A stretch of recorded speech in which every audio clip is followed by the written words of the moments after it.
It is a brisk evening here at Starfire Stadium in Tequila, Washington.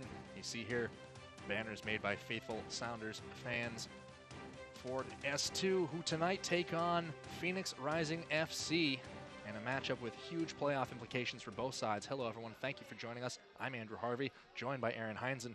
And Aaron, let's waste no time getting right into it with the Western Conference standings. And as we take a look at them, one team, S2, on the wrong side of the red line, Phoenix Rising right now on the right side of it. Yeah, Andrew, this is pretty much do or die tonight for S2. 3 games at home. They've drawn 2 of them. They have to win tonight if they're going to move on. So absolutely need these 3 points. They have 3 games on their own. As we take a look, there it is, 31 back. They need it. Bottom line is they need it. Oklahoma City are playing tonight as well, so kind of keep an eye on that scoreline. But other than that, super simple. S2 get the win. They mathematically stay in it. If they don't get it tonight, draw or lose, and their season is effectively over. Well, S2 have not been in the best run of form in terms of results lately. Just 4 matches without a win for them now. Phoenix Rising, on the other hand, 8 matches without a loss, and that is due to some stalwart defense, namely goalkeeper Josh Cohen. Yeah, Josh Cohen, 4 clean sheets so far this season. As you mentioned, Andrew, he's been fantastic. He had a huge game against Real. Hard place to go and play, or a difficult match, a difficult team leading the Western Conference. Gets a 2-0 shutout there, so Josh Cohen playing as well, has a great back line in front of him. So a lot of experience, has played for Orange County for the last 2 seasons in the USL. Great keeper, and he's going to be a big leader for them tonight. Taking a look at things for S2, Phoenix Rising has not brought all their star power. Sean Wright-Phillips didn't make the trip. Didier Drogba is suspended for a match, but still talented, potent attack. So Jordy DeLem and this S2 back line is really going to have its hands full. Yeah, Jordy DeLem back in the midfield. It's a place he played last year for S2. He's played mostly right back for the Sounders this year, but Jordy DeLem very comfortable. He plays for the Martinique national team in that position, so very, very comfortable. He'll partner up with Harry Shipp tonight in that spot, and look for him to connect between the back line and the midfield. And he's got a good passing ability. He's able to create things from that midfield, push the attack forward. So that's why it's important to have him in there and look for him to be a big part of that game tonight. Well, last time out for S2, same kind of a similar story to what we've seen. They go up against Colorado Springs, and then they let in the equalizer. Match finishes at 1-1. What has to happen for S2 to finally break through and take all 3 points at home? Yeah, well, we talked about it for the last couple of weeks, and Ezra Hendrickson said it himself. You've got to put in a full 90 minutes. We've seen a lot of games where Sounders 2 come out, they dominate 30 minutes in, and then there's this 10-minute lull, and either they concede a goal or things just kind of slow down. They have to put in a full 90 minutes. This is it. This is your chance. If you want to keep going, you've got to do that tonight. After they score the first goal, it's so important to just stay focused, stay active, whatever you have to do as a player. They talk about those 5 minutes after you score a goal for both sides. That something happens, the players just kind of shut off a little bit, and the other team gets going. So very, very important. You have to learn these things to just keep doing your job out there. That's the only thing you can do. You can't worry about the score. Just keep doing what you're going to do, and they need to get out there and get a goal. Game time temperatures clocking in at right around 55 degrees Fahrenheit. For members of the Pacific Northwest, that's kind of a comfortable temperature. It feels almost warm, honestly, especially after the last couple days of rain. But for a team coming up from Arizona, that is pretty chilly. Do you think that affects Phoenix Rising at all? I don't think so. If it was pouring rain, I think that would be a problem. But these guys know. They've probably looked at the temperature. They're on the first of 3 games up here. They'll go to Vancouver after this and then to Portland. So they've prepared for it. They've talked about it. I don't think it'll be a problem. If it was dumping rain or snow or something like that, crazy, yeah. But no, I don't think it'll be a problem tonight for them at all. Taking a look at things more in a broader sense for S2 on that back line, you've got Rodrigue L and Sam Rogers, center back duo, going to have their hands full tonight, do you imagine? Yeah, I do. I think Chris Cortez, a very, very experienced. He's starting up top for Phoenix tonight. 7 goals last year. He's only got 3 this year, but he's a big player, 6'2", can cause a lot of problems. And we know Sam and Rodrigue have seen a lot of difficult center forwards so far this season, a lot of big players. He's another one that causes you to kind of get out of your game with his physical play, and he can cause players to foul, and especially Rodrigue L, a guy who's 1 card away from a suspension and who sometimes can get caught and cause problems. So anyway, it's going to be a good challenge for them tonight. Well, there you have it. Don't go away. Kickoff coming up in a few moments at Starfire Stadium.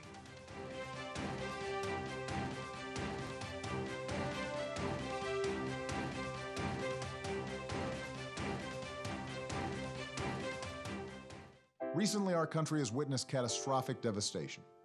Hurricanes and flooding have upended lives and livelihoods. Across this great country, Americans have answered the call. That special calling that compels us, when others are down, to step up and do whatever it takes. America's at her best when, against all odds, we come together and lift each other up. Please donate to oneamericaappeal.org. America needs you. Thank you. Thank you. Thank you. Thank you. Thank you. Maybe you can make retirement happen. After all, you made home ownership happen. Homeschooling yourself on loans, beefing up your credit score. So I'm pre-approved. You were like, yes! Sorry. Color-coding listings, ticking boxes, and flushing every toilet in a 20-mile radius. Home sweet home. You aced house hunting. Now get the tips you need to get on track at aceyourretirement.org. How can I help my daughter with her reading? Searching for help with Dachshund Reading. Why do you not get me? I do. This is what it feels like for kids with learning and attention issues. Redirecting to understood.org. Join parents and experts at understood.org, a free online resource about learning and attention issues to help your child thrive.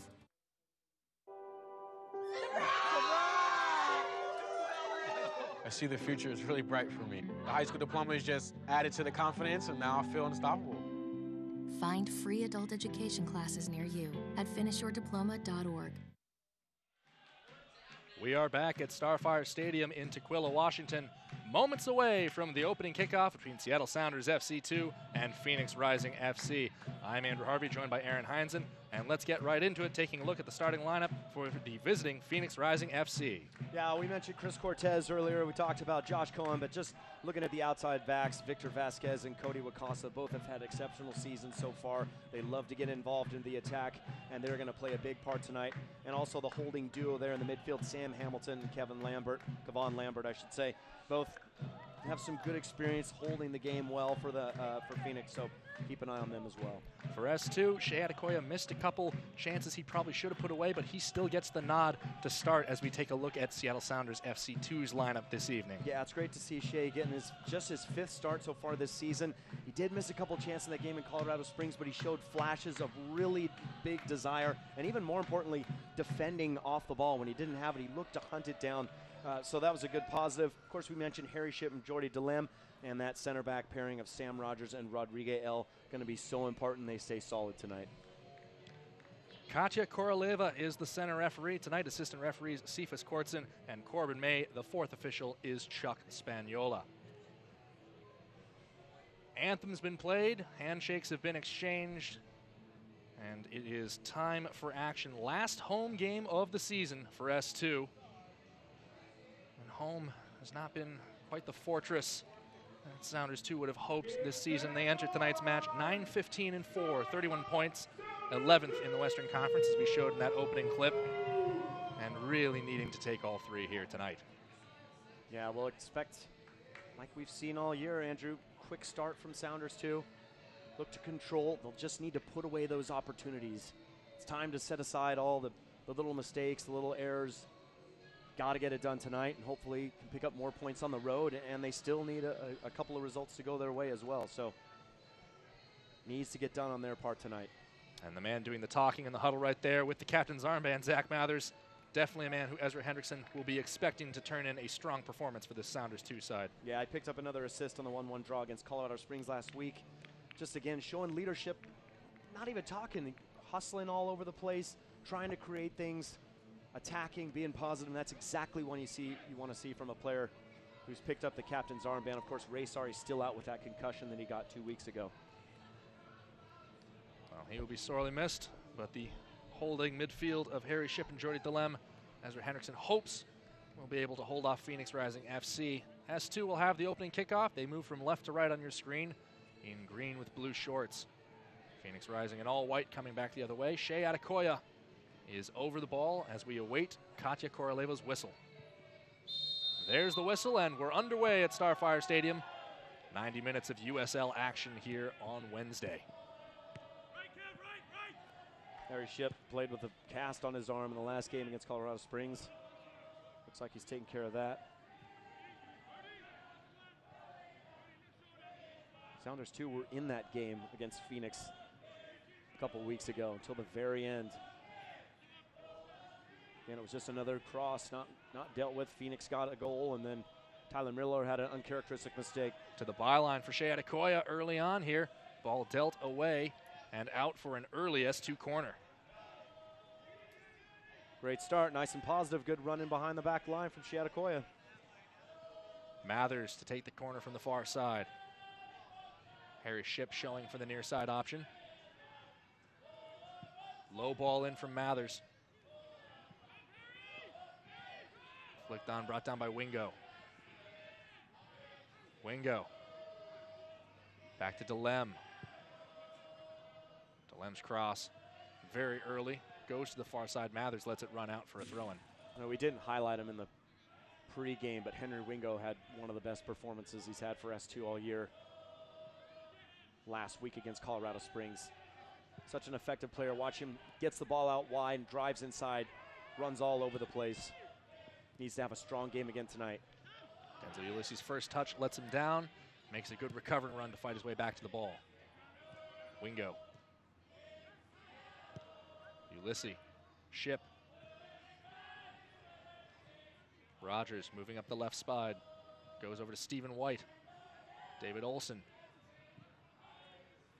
Now Phoenix are going to make them work for it. They're just sitting 2 lines of 4.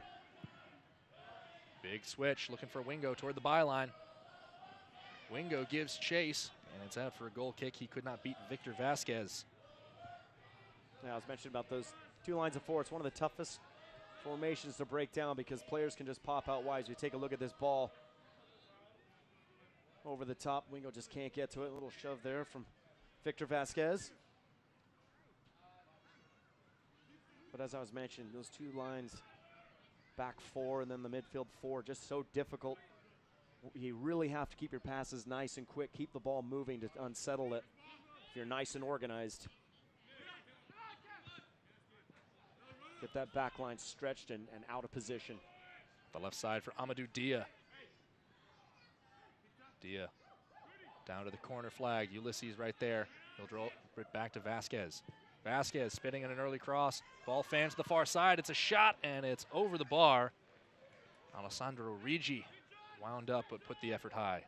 I could see Steve White just went over to help out Sam Rogers there for a second. The ball skips past, and that's his guy on that far side. Just have to keep your position just a little bit better. Trust that your center back, Sam Rogers, is going to be able to handle that for just a minute. Well, a couple of Montreal players taking prominent part in this game, or I should say ex-Montreal players. Harry Shipp, of course, joined the Sounders from the Impact. Amadou Dia, also with the Impact in 2016. The silent but unseen presence tonight is player-owner Didier Drogba, who transitioned and really talk about making some waves at the USL level. That was pretty much all anyone talked about for about 3 weeks when he got involved. Yeah, the player of his level and history, to have him in a USL game would be pretty thrilling, but unfortunately he's not here tonight. Sean Wright-Phillips not here tonight. He played in that game against S2 down in Phoenix. Another exciting player, Chelsea, Manchester City, and those are names you just don't get to hear very often in the USL. Of course, center back Jordan Stewart, though, he's got some English experience. Leicester City, Watford. Of course, Leicester City back in 99 to 2005 wasn't the Leicester City now, but nonetheless. Ball falling for Dia. It's a shot turned wide of the net by Tyler Miller.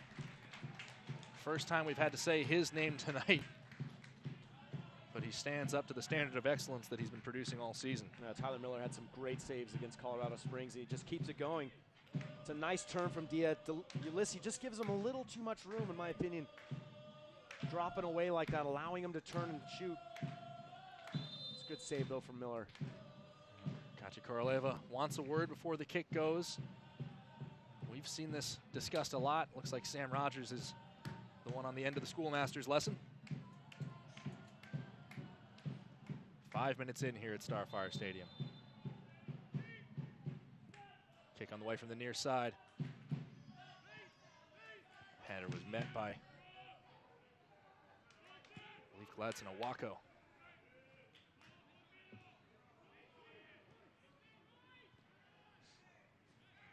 S2 coming away with the ball on the far side. Steve White finds L. Henry Wingo. Wingo with the Ronaldo heel chop. Rolling through to Shea Adekoya. Out wide for Mathers. Mathers thought about going for goal.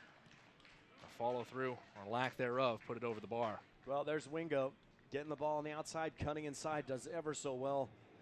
Nice touch, too, from Shea Adekoya to find Mathers.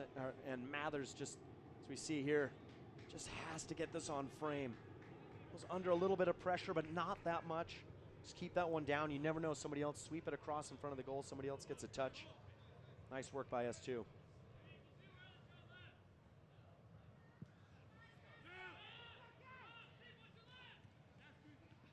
White heading that ball back toward midfield.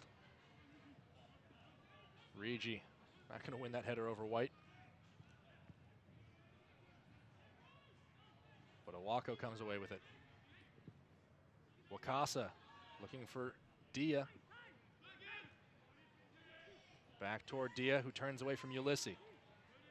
Dia toward the byline, cut back cross. Free shot from Owako. Rebound is loose, and Tyler Miller comes out of his goal and jumps on it. It's a good step up again by White to get a piece of that. I thought that was going to be a free shot on goal. Denzel Ulysses just right back for Sounders too. Needs to get control of Amadou Dia. He's having the better of that matchup so far. Amadou Dia, very experienced for his age. Graduate of Clemson in 2014. Denzel Ulysses, meanwhile, very young. Represented Haiti at the CONCACAF U18s. Yeah, Dia, of course, U.S. international himself, or youth international. 18s, the 20s.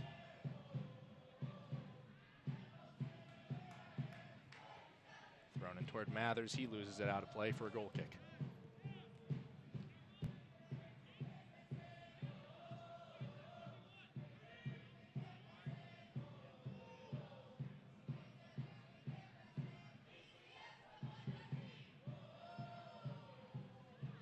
One thing about Josh Cohen that's immediately obvious is he definitely takes his time setting up those goal kicks. Do you think that's a personal preference thing? Maybe something psychological in it? I think he's just getting on with the game a little bit, just taking his time. I mean, again, they're on the road. This is the first of 4, so no rush early on. 9th minute. Cascadia Club's always on the wrong side of long road travels, as this is Wingo up the right side, has Ulysses ahead of him. Wingo wanted to go inside, though. It comes off Dia and is out for an S2 throw-in on the near side. Good defending from Dia there. Wingo thought about using Ulysses, but Victor Vasquez was lurking, so tried to do it himself. This one comes into Wingo. Immediately back out for another throw. Ulysses will take the throw. Back to Ship. Ship links up with Delem, gets the ball back. White making the run up the left side. Ship cuts back, comes inside up the middle. Drops it off for Mathers. Mathers tried to go no look to Ulysses. It's deflected. Ulysses swinging one to the back post. David Olson goes up, but so does Josh Cohen, and he wins. Not a bad ball from Ulysses, just maybe a little too close to Cohen. Good look from him. Mathers, Ulysses. Wingo inside to Ship.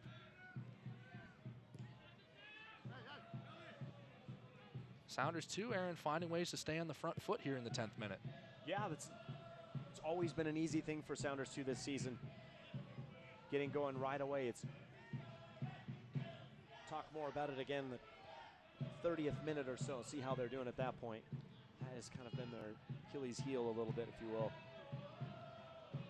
And I was thinking about it, Andrew. Harry Ship, when he had his S2 debut last week, he was the 43rd player to play for S2 this year, which, you know, and that is the nature of Sounders too.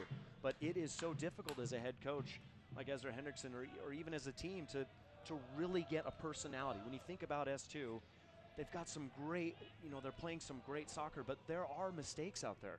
And you think, how is this team as a group going to develop over the whole season? And you kind of think about every game has something wrong. Well, because most every game has 1 or 2 new players. That's the nature of the team. But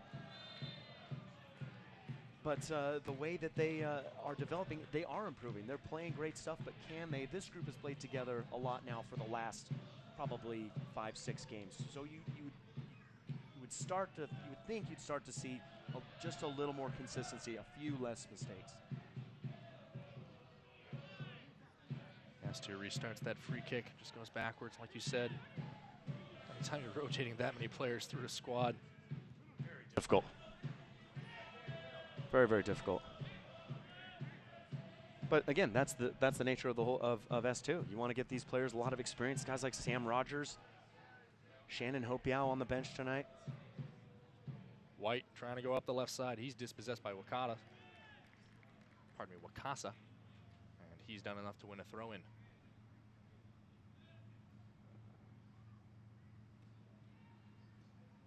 Wakasa throwing in there. Another deflection, that time off Mathers.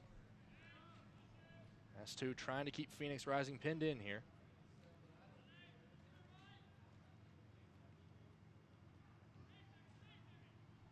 Wakasa over the top. Ship pulls the ball down. Phoenix looking to go on the break a little bit. Regi goes down the far side. Sam Rogers is there to escort the ball out of play.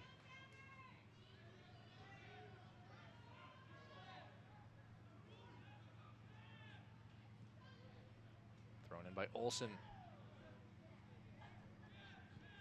Thrown quickly taken by Phoenix. Ahead to Cortez. Cortez goes to ground. Cuts it outside for Owako. Wakasa. Cortez. Looked like that was meant to be an attempt on goal. Just couldn't get it on the spin. Might have been just a touch ambitious from Cortez, but not a bad try.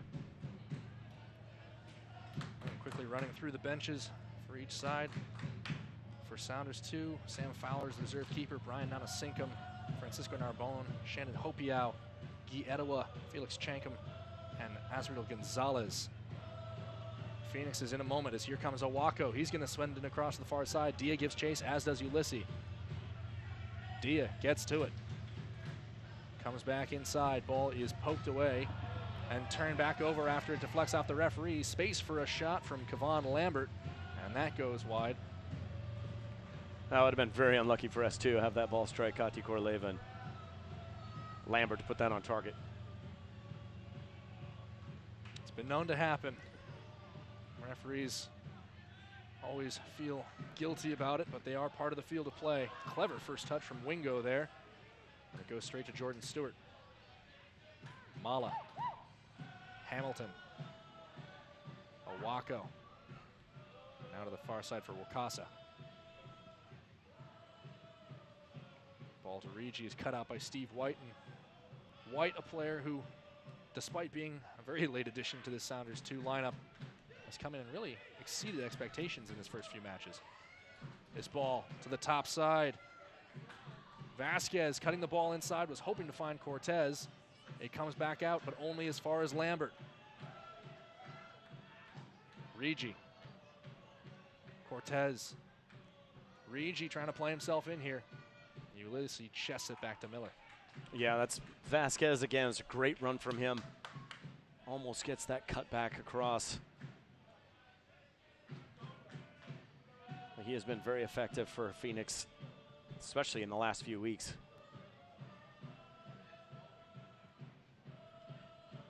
Team of the week just last week for that performance.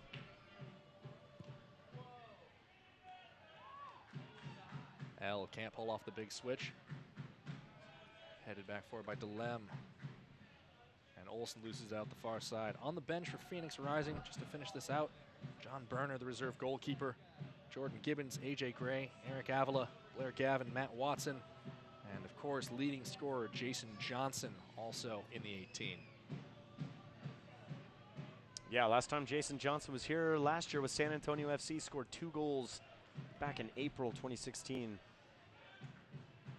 Plays out, center forward then, plays out on the left for Phoenix typically. Sure, we'll be seeing him later tonight. A quarter of an hour gone here at Starfire Stadium. 0-0 between S2 and Phoenix Rising FC.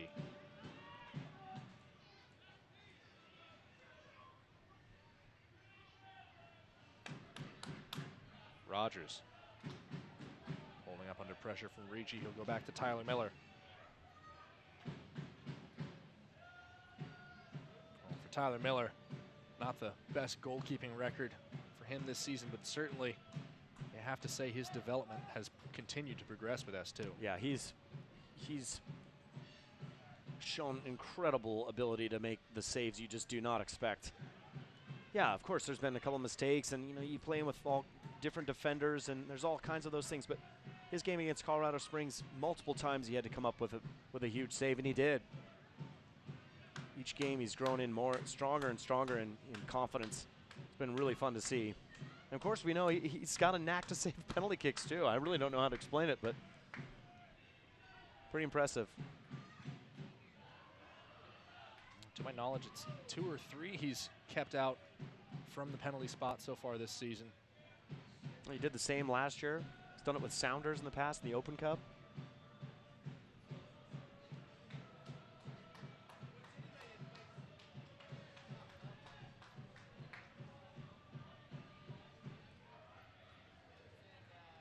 Ball out of play on the far side. Well, this game so far just has a different feeling to it than the past few S2 performances. A little more patience out there, and maybe it looks like a slow start, but players are still feeling themselves into the game at the moment. Wingo and Ulysses causing some problems on the near side. This ball comes forward. Mathers trying to get underneath it. He'll pull it down on the byline. Space for a cross, and it's Harry Shipp who missed a gold-plated chance. Oh, it's well done by Mathers. Gets the bounce for himself. Good control. Puts it on the top of the box, and Harry Shipp. Again, saw Mathers do it earlier. The bounce goes for him there. It's a wonderful cutback. Harry Shipp right at the top of the 18. To be fair, he's got players bearing down on him, but at least put that on frame. Give it a chance to maybe fall to somebody else. All the outfield players very compact as this ball comes forward from Cohen. Dia, Hamilton.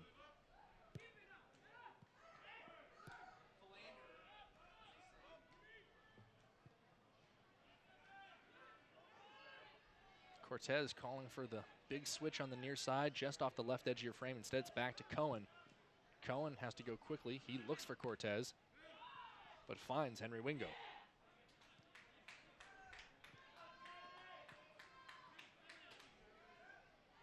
You talked about that increased patience and composure on the attacking end from Sounders too. Aaron, do you feel like it's showing defensively? Well, I think defensively so far, nothing really to worry about other than the first few moments. Denzo Ulysses taking on Amadou Dia looked like he was getting the better of Ulysses. But things have settled down now, and S2 seem to be relatively in control at the moment. Just as I say that. Dia ties up with Ulysses, comes away with the ball. S2 tracking back. Dia has to go for the switch, headed down by Shipp, and turned out of pressure by Wingo. And look at the acceleration from the first-year man from the University of Washington. Olsen.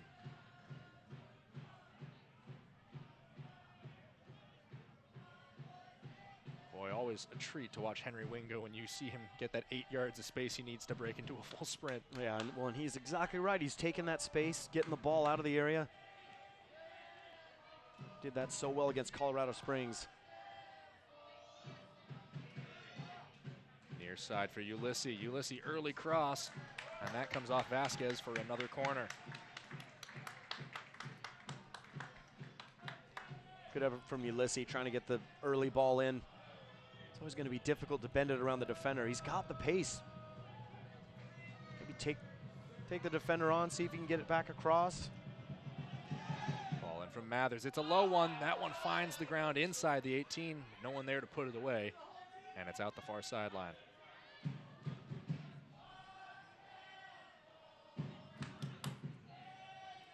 Well, it would have been a very dramatic way to eclipse the 20-minute mark if S2 had converted there.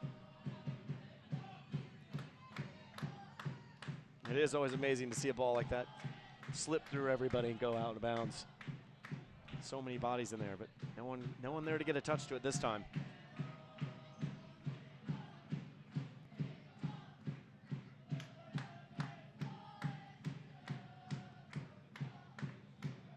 White, give and go with Olsen, finds Shea Adekoya. And it's poked away from Adekoya, and Stewart blasts this one back out of play.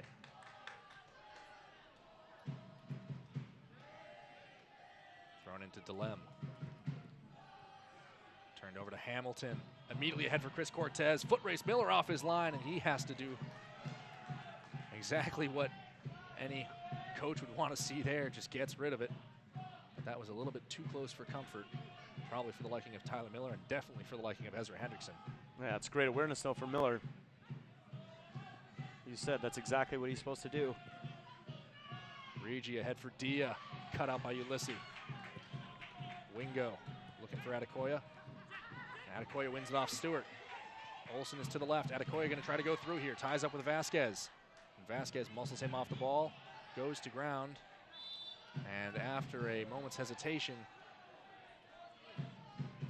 wins what looks to be a free kick. Another look at that clearance, Aaron. Yep. Cortez was through.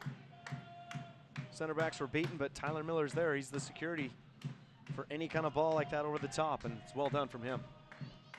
Oh, just a matter of inches, though. That's reminiscent of a situation where the ball came off of Irvin Parra, then with the Sounders too earlier this season, came off his shin. Yeah, flew about 28 yards in the air and went into the net. Yeah, that's one of those. I've never seen that in my life. That was just really lucky for S2 in that one.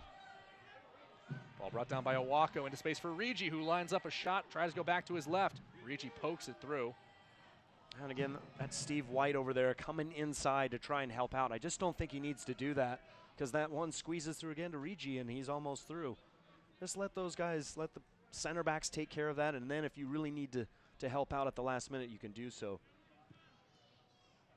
But if he pops in there and doesn't win it, like what just happened, you can be punished for that.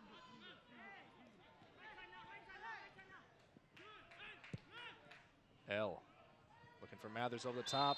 Mathers going to win a free kick here. He's brought down by Jordan Stewart. And Mathers definitely looks like he took the worst of that.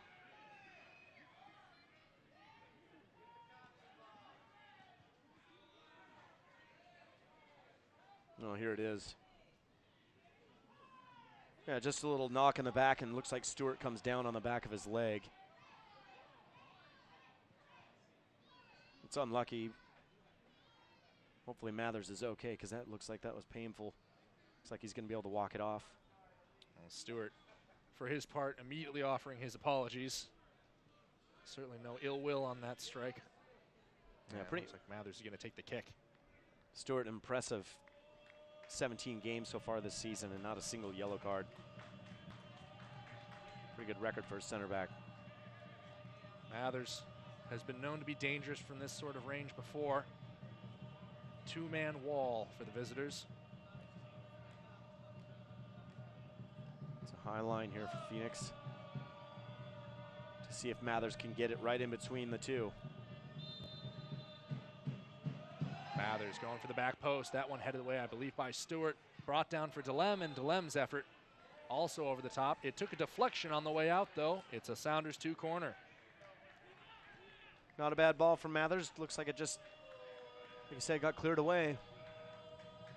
Mathers working quickly, sends to the back post, headed down by DeLem toward the line. And Cohen able to go vertical to collect the ball. Player still down in the box with Shea Adekoya. Well, Jordy DeLem. So we see it right here. Wide open, but just gets down on it too much. Again, let's clock that up as chance number 3 at the moment for S2. Things are looking positive, but get this stuff on frame. At least that one was on frame, but a little more power needed next time. Long ball over the top. Cortez gives chase. This one might squib through to Dia, and Miller off his line to grab it.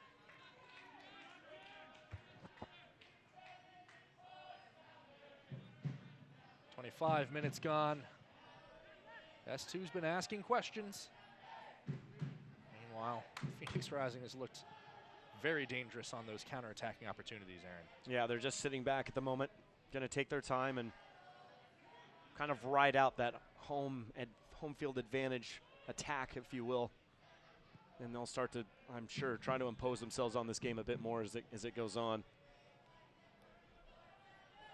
Their coach, Patrice Carteron, has been around, knows the game really well as a player in the French league and coached all over the world, so he knows what he's doing. Ball's gone out for an S2 throw-in on the far side. Quickly taken by White. Shea Adekoya gets ahead to it. Settled by Stewart.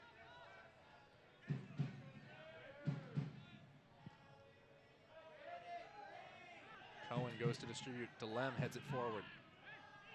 David Olson is pulled up a little bit on the far side of the field. Looks to be okay.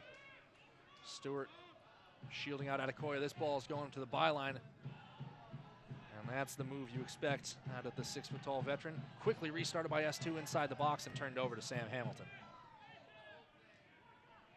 Good attempt on the quick start. Nicely cleaned up there by Stewart. Rigi back to Owako. Owako in the middle for Cortez. Out wide for Dia. The flag is up for offside. Yeah, it was a good effort. Dia just pops back at the last second. Cortez does well to pick him out. That was a nice move by Phoenix going from right to left. Just a couple of passes, that's all it took. Phoenix have clearly got their eye on that 1v1 Dia versus Ulysses. That's a big touch from Adekoya. He's going to get to this ball at the byline, though. Sizing up across, sends one toward the goal, but he can't rescue it, and it's out for a goal kick. That's exactly where you want Shea Adekoya, though. Running into those spaces in behind the line. Victor Vasquez did really well that first time keeping with him, but I don't think Stewart is going to be able to do the same. 35-year-old center back. Good luck against a 22-year-old forward like Shea Adekoya. Once ranked the fastest man in the Sounders Academy. Back while he was still in high school. Went off to UCLA. Impressed there, and then before this season, signed a homegrown contract. Yeah, we've talked about Adekoya before. Just needs to add a few goals to his season, but still developing.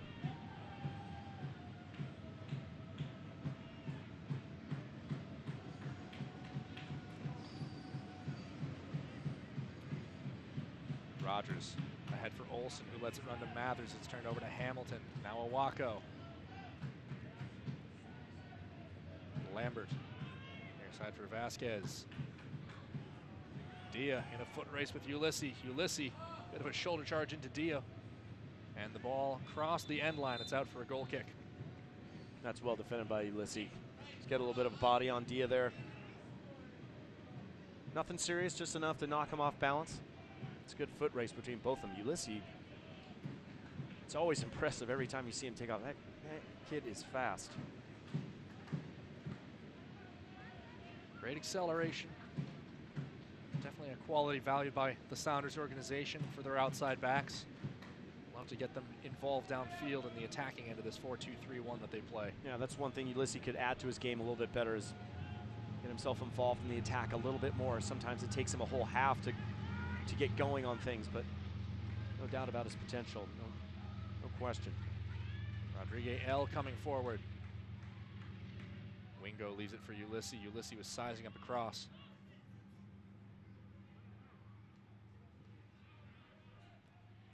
Sounders 2. Looking for the path. Wingo ahead for Mathers. Mathers at the byline. Crosses in. Knocked away before it can get to David Olson. Owako taps it down toward Rigi. Rigi, a big pass into space. Turned over to Rogers. Nice little run from Zach Mathers. He looked across the line before he crept into that space behind Vasquez.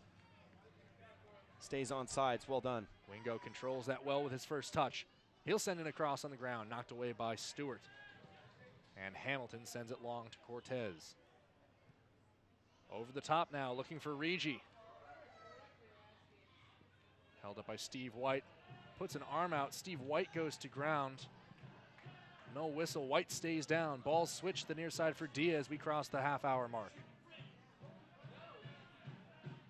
And the cross is intercepted by Harry Shipp.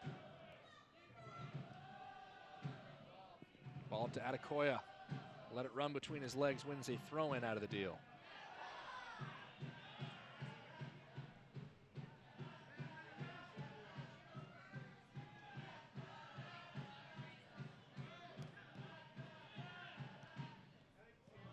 Mathers.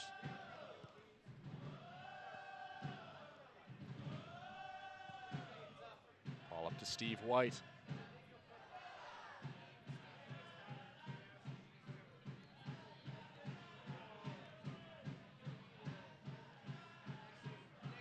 Well, you said to ask 30 minutes in, here we are. S2 still looking pretty composed on the ball. Yeah, so far so good. Had the better of the possession. More chances. I guess ask me again when S2 score. Ask me that.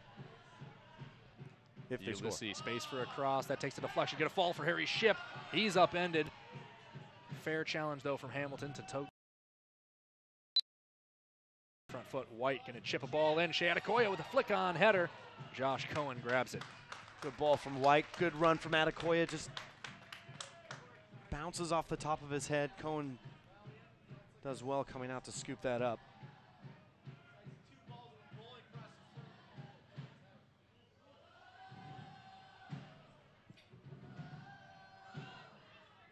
Cohen distributes up to Cortez. Wingo. One back by Hamilton.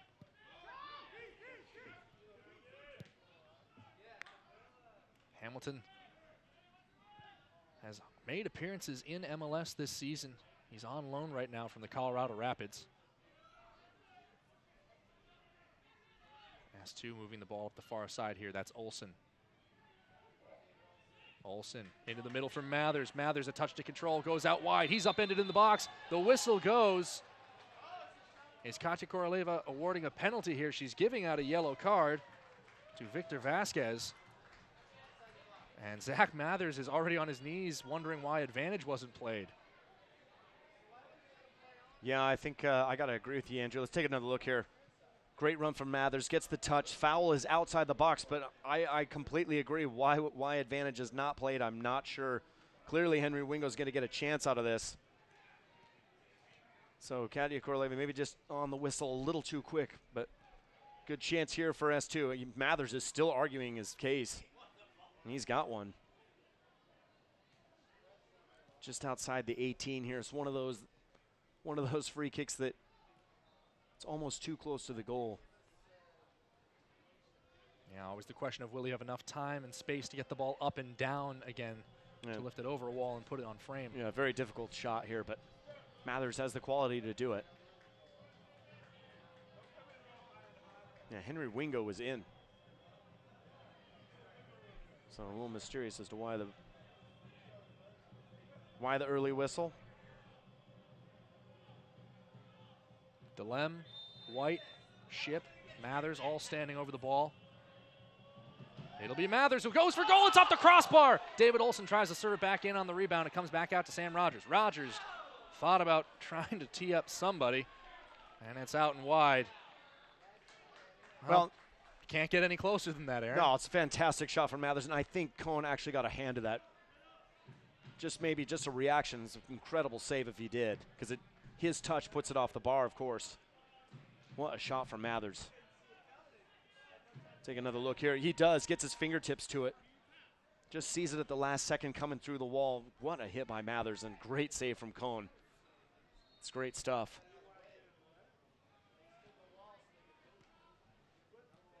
S2 getting closer. Delem wins that header out of the air. Down for Wingo. S2. Smell blood in the water. This is Mathers in the right alley. Big cross from him. And maybe a little bit too much adrenaline pumping from going off the crossbar there. Well, there's, yeah, he's got to do better with that. Another great run from Mathers, but so far the theme has been the first half, chances for S2, but either shots over the bar. I mean, got to credit Cohen with the save. That was an excellent free kick from Mathers. The last ball, the end ball, has to have just a little more quality.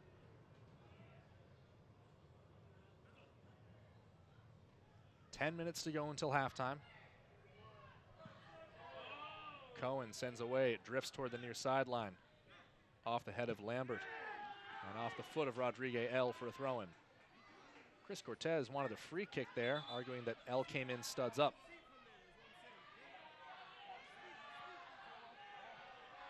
I talk about those chances already about S2. I mean, those are the kinds of things with Phoenix, the experience that they have, and we talked about their bench. It's the kind of stuff that can come back, get you in the second half. Nifty back heel from Mathers there. Wingo. Couple of great touches on the ball. That one goes awkward on him, and it's turned over to Rigi. Trying to go through the middle. Nearly pinball back to Chris Cortez, who would have been onside. That's one away by Hamilton. Wakasa, Awako. They retreat back to Mala. Hamilton dribbling through two defenders now. Dishes out wide to Rigi. Rigi back onto his left foot. Inside for Awako. That's Sam Rogers with the emphatic clearance.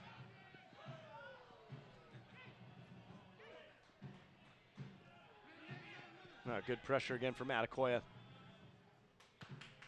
S2 have the ball back. They've had these big moments of possession because take a look at Jordy Delem just sitting there in the center of the field. He's not near the ball at the moment, but he's holding things down. So Harry Shipp and Mathers, of course, who goes forward. But now Harry Shipp feels more free to get forward. It adds more options against Phoenix back line. Ulysses inside for Mathers. Pardon me, for Shipp. Back out wide for Wingo. Both outside backs push forward. Wingo toward the back post. Olsen gives chase. Whether it came off Olsen's head or just off of Wingo's foot, it's out for a goal kick. But S2 definitely leaning forward right now. And that's good from S2. Phoenix again just playing the counterattack game at the moment. Haven't seen too much from them since Amadou Dia slipped through once or twice early on in the first half. Of course, Phoenix have 3 more games in hand than S2, and they're sitting in 7th place. They feel pretty comfortable while where they're at the moment. They know the stakes Sounders 2 are playing with. Wingo. Time for Shipp.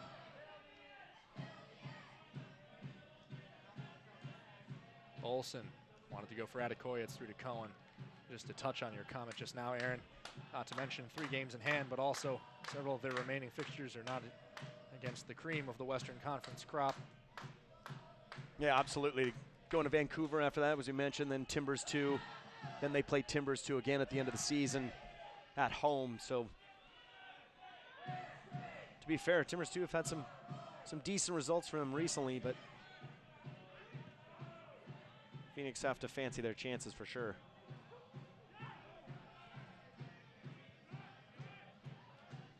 Hamilton. Back to Mala. Long ball looking for Rigi. Rogers is there.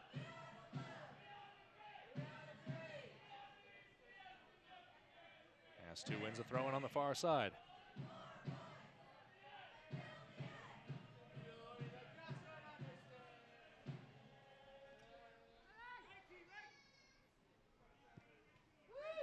S2 taking their time now. Phoenix, who started this game defensively disciplined, have stayed that way, but look extra alert, especially as we close into those final 5 minutes of the half. Yeah, again, they're just happy to let S2 have possession like they do here.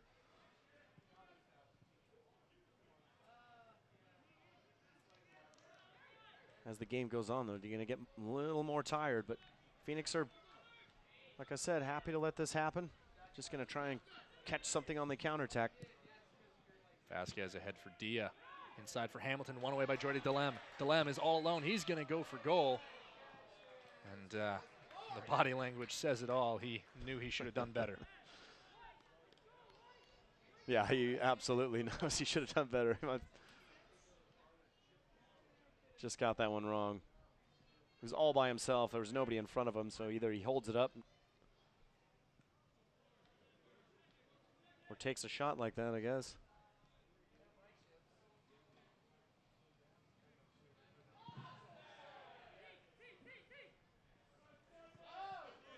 Ball comes out the near sideline, off of the head of Jordy Thelem. Dia set to take the throw. Gonna leave it now for Vasquez.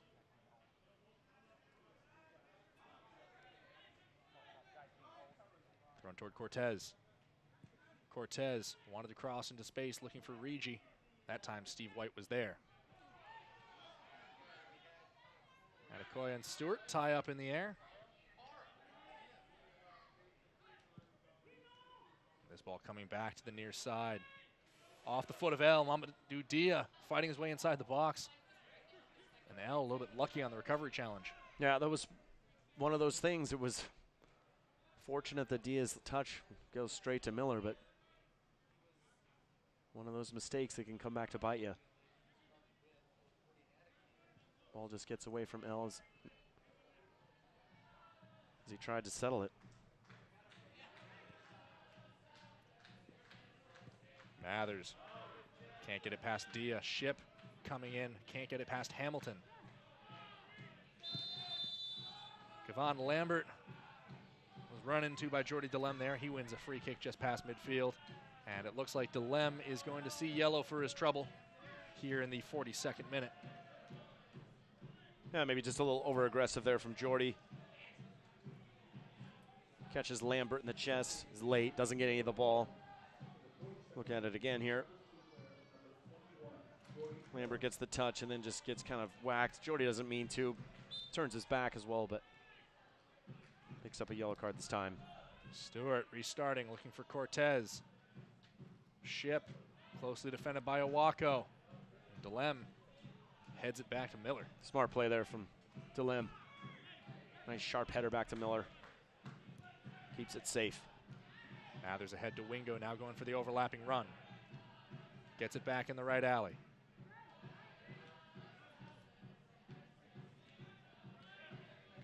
Defended by Hamilton. Hamilton dispossesses him. Brought down, cleanly won. Henry Wingo. Toward the byline now. Cross on the ground, that's good enough for a corner.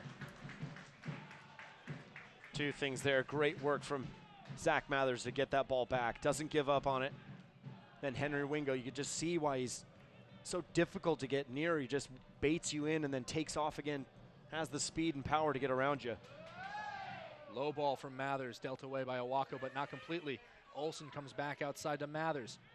Second cross heads to the back post. Cohen goes up. That one's punched back across the outside of the goal. Looked like it was Steve White who had the shot. Yeah, Cohen, I think, just decided in the end it was going to be too far away to have any danger on his goal, so he leaves it. Didn't want to get the catch wrong and drop the ball for someone.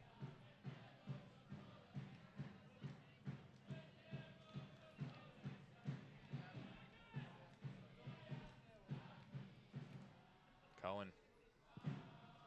Much lower ball this time, carries a lot further. Cortez flicks it on, it falls for Rigi. Rigi into the box, he shoots and he scores right at the end of the 44th minute. The visitors are up 1-0.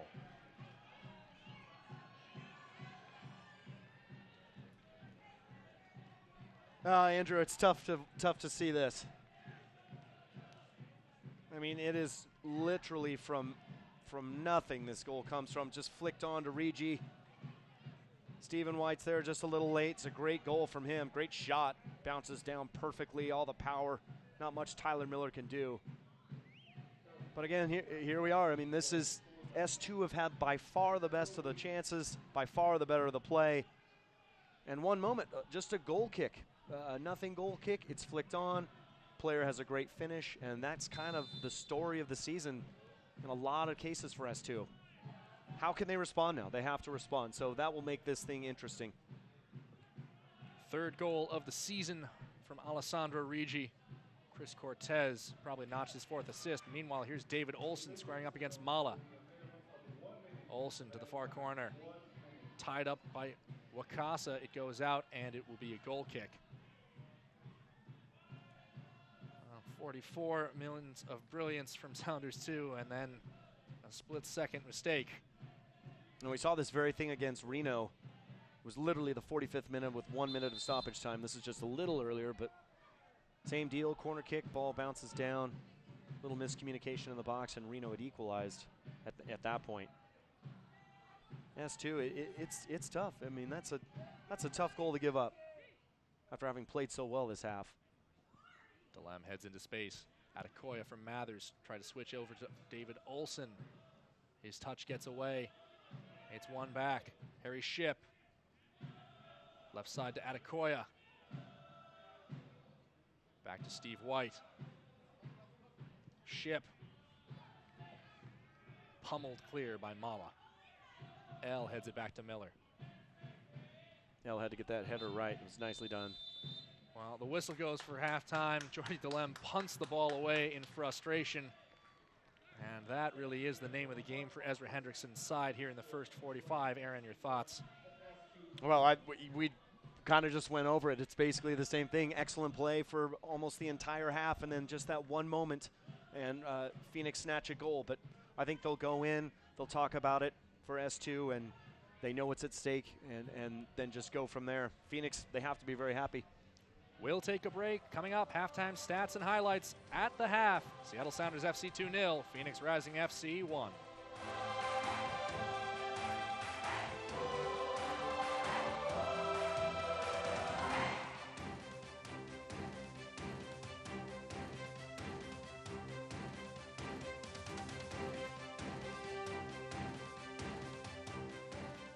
Recently, our country has witnessed catastrophic devastation.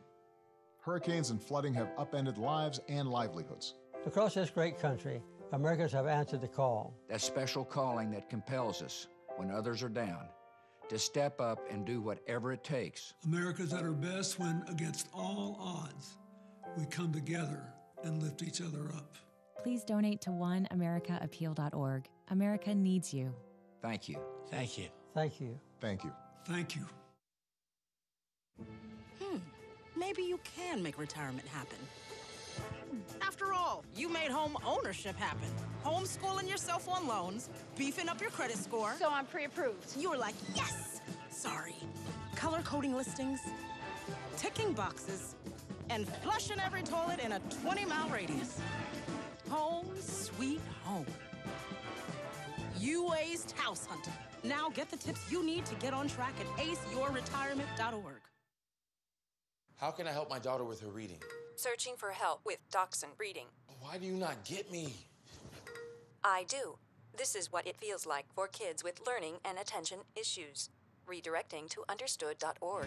Join parents and experts at understood.org, a free online resource about learning and attention issues to help your child thrive. The road to the 2017 USL Cup playoffs continues to evolve. In Week 24, Real Monarchs SLC became the first team to clinch a spot in the postseason. But Week 26 saw two more clubs claim their position, with San Antonio FC doing so in midweek and Louisville City FC earning the first Eastern Conference postseason spot over the weekend. Maintaining their position as a top team in the Western Conference, Real Monarchs SLC were able to seal their position in the postseason in Week 24 despite falling to San Antonio FC. The Monarchs still clinched due to a loss by Oklahoma City Energy FC earlier in the night. San Antonio FC punched its ticket to the playoffs last Wednesday night on the road at Orange County SC. Ben Noonan tallied the lone goal of the game, which earned San Antonio FC its first trip to the postseason in club history. A hard-fought draw in front of a home crowd of more than 8,300 fans at Slugger Field put Louisville City FC in a position to clinch a spot in the USL Cup playoffs if other results went their way on the weekend. With Orlando City B falling to St. Louis FC on Saturday night, Lou City was officially in the playoffs for the third season in a row, and the first Eastern Conference side to do so. With plenty of teams still vying for a spot in the postseason, the playoff race continues to be one to watch. For USL Network, I'm Morgan Conklin.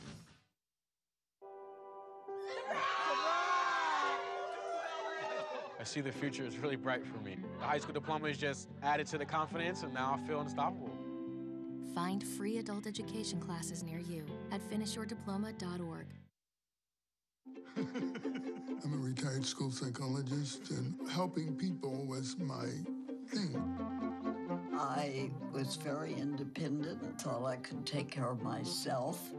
I fell, and I had to have Meals on Wheels. After my stroke, when Meals on Wheels started, I was on the other end of the stick, so to speak. Meals on Wheels, coming to my door as someone who's housebound, having someone check on me, assures me that I'm not forgotten. Meals on Wheels has given me a mode of freedom that I wouldn't have otherwise. We're the clients. We are the clients. We are the clients of Meals on Wheels. America, let's do lunch. 1 in 6 seniors faces the threat of hunger, and millions more live in isolation. Drop off a hot meal and say a quick hello. Volunteer by donating your lunch break at americaletsdolunch.org.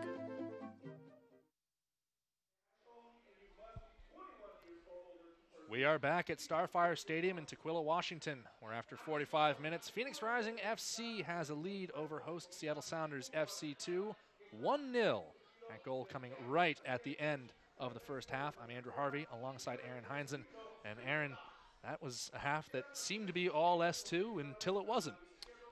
Yeah, you said it, Andrew. That it absolutely was. The S2 looked great, moving the ball, creating lots of chances. We talked about it the entire half, and then that last second dagger goal, really, if you will. I mean, just off a goal kick, Cortez flicks it on, and Regi finishes, and that's it. I mean, right at the very end.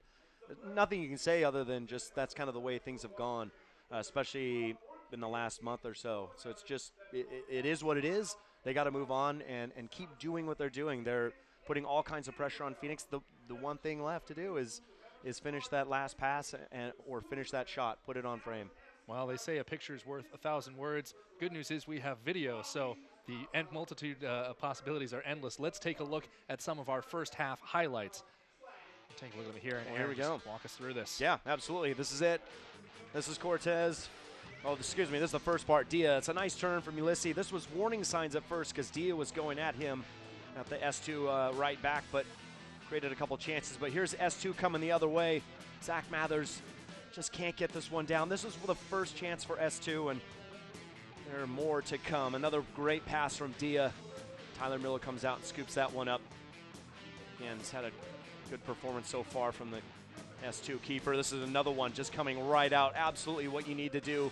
It's a perfect pass, splits the center backs. Miller is there to clean things up. And here is the foul. Zach Mathers just catches him on the box. The one thing here, referee blows the whistle a little earlier because Henry Wingo is through. Vasquez picks up a yellow card, and then this free kick. What a save by Cohen. Gets his hand out there the last second. Unlucky for Mathers. That's a great save. Credit to the goalkeeper. That was S2 still knocking on the door at this point in time. And then this. Cortez just flicked it on. White not quite ready for it. Regi slips through. 44th minute, just like that. Phoenix. That's really the second time that Miller has to come out and do something there. And at least in front of his goal. And just like that, Phoenix pick it up. And you could see the frustration on Miller's face. S2, like I said, just have to come out and do what they were doing in the second half.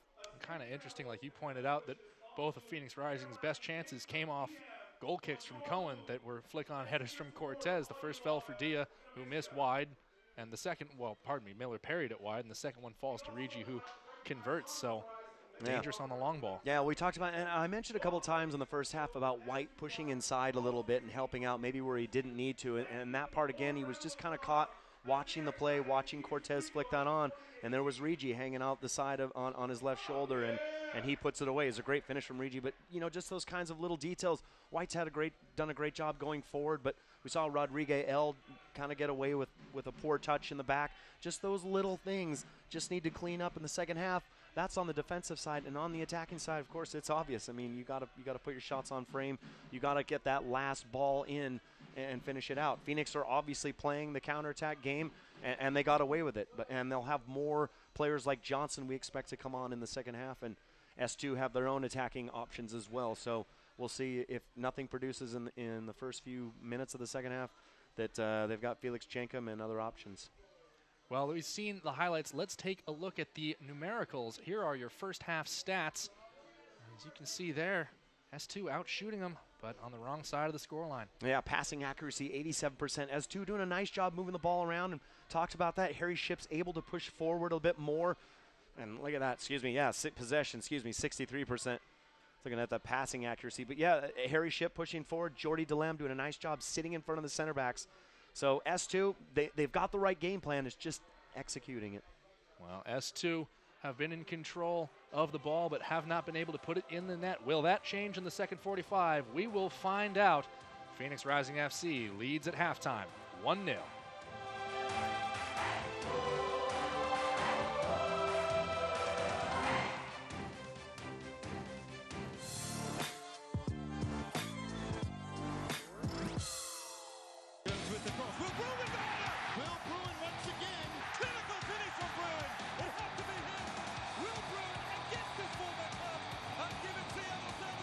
I think if most of us are honest, we can say that when we saw Will Bruin traded to the Sounders, he's going to be a guy who's going to help off the bench. Their attack was set, but you've kind of come in and flipped the script. You're scoring a bunch of goals. You're doing that. Like, have you surprised yourself in some sense? You know, I've kind of had that my whole career. People being like, "Oh, you're too big. You're too slow. You're not good at one particular thing." So it's not really. You know, I didn't really look at it as, hey, look, I'm going there to be a guy that comes off the bench or, you know, a Champions League next year and stuff like that.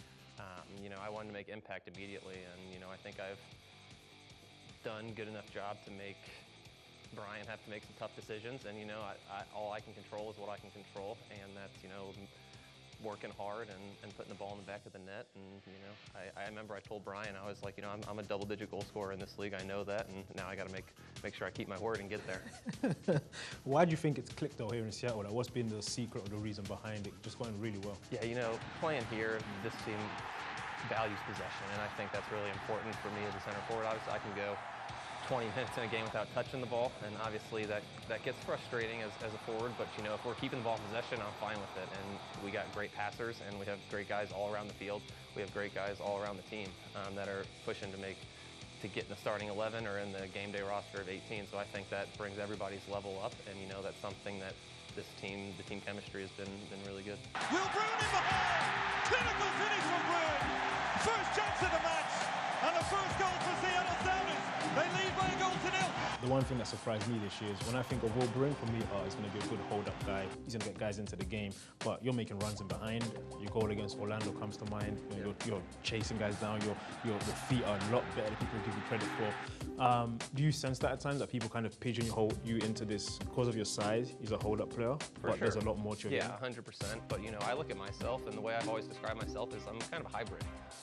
I can definitely play hold-up and be the big physical guy, but I like to make defenders think. I don't want them to just, you know, think I'm going to check to the ball and try to fight and hold up, because then it's easy for them kind of to keep me in front of them. I like to check and go or run in behind, because, you know, defenders don't like to run and chase, and you know, that makes it fun. But, you know, with the good passers we have, I think the space is in behind sometimes, and you got to exploit it. One of the things this team has done this year is dug itself into holes in games and being able to come back.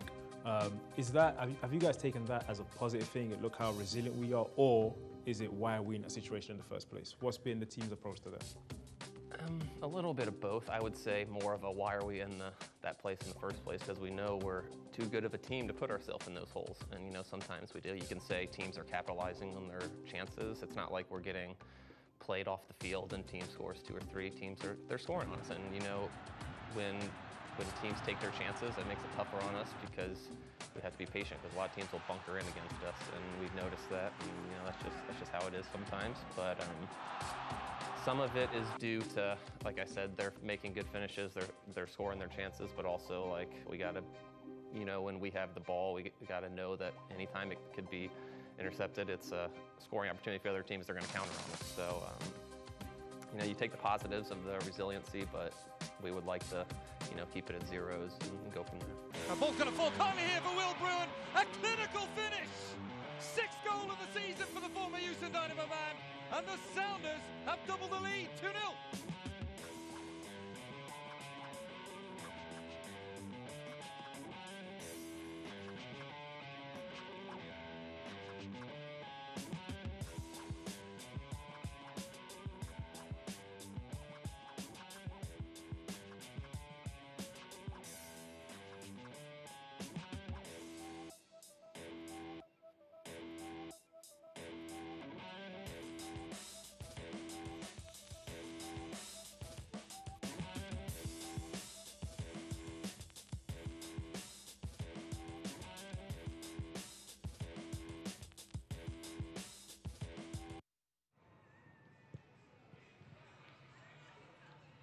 We are back at Starfire Stadium in Tequila, Washington. Moments away from the start of the second half. Phoenix Rising FC with a 1-0 lead over Seattle Sounders FC 2. Sounders 2 have made their way back to the pitch, just waiting on Phoenix Rising. As we get set to go, Andrew Harvey alongside Aaron Heinzen. And Aaron, here's an interesting note, thanks to our lovely people over at OptaStats. Phoenix Rising took one shot after the 13th minute in the first half, and that shot belonged to the right foot of Alessandro Rigi and is the difference in this game. Yeah, well, we showed at halftime those moments where Tyler Miller needed to step up, and there weren't too many. Just that very original shot from Dia. Then he had to come out when the ball was split the center backs, and then after that it was the goal. S2 completely dominated that half. You got to really feel for him. And there isn't a lot to say other than what we've already said. I mean, you've got 45 minutes. It's got to be done. Got to get 2 goals. Mathers created 3 chances, according to the stat mark. Shea Adekoya, meanwhile, has been having a little bit of difficulty trying to square up to this very old, very experienced, and very large back line for Phoenix Rising. What needs to happen for the youngster? Well, he's been active, getting in behind. Vasquez did a nice job of stopping him on his first run, but he's been active. Just keep doing what he's doing. Get his touch right. Really would like to see Adekoya get a goal tonight. Hasn't scored since that game against Timbers 2 months ago now. Be nice for him. So just keep doing what he's doing. He's got to continue to put that pressure on the back line when they have the ball. Has to do a nice job of closing them down, and if he gets some help with Zach Mathers and Henry Wingo, can create some chances. And we are going to see a substitution for Ezra Hendrickson's side. Making his way onto the pitch right now is Guy Edowa to check in for Seattle Sounders FC2. Yeah, we'll take a look and see who's replaced. My guess it's David Olson. He was limping a little bit there in the first half. You noticed it, Andrew. And in fact, yeah, I don't see David out there, so it most definitely is. Guy started first game against Colorado Springs.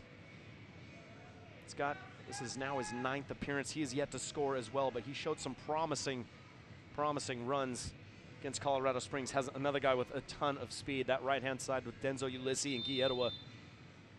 Very fast. Phoenix Rising FC restarts play. They have the lead, 1-0 after 45 minutes. They will move from right to left on your screen here in the second half.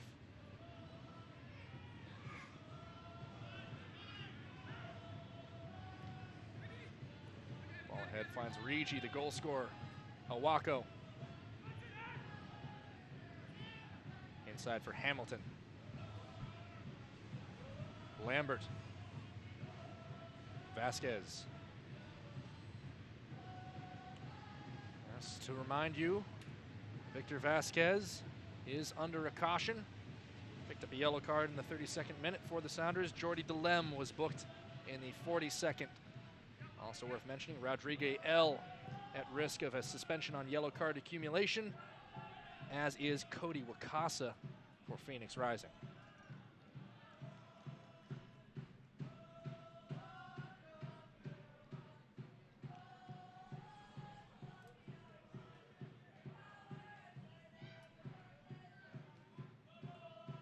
Josh Cohen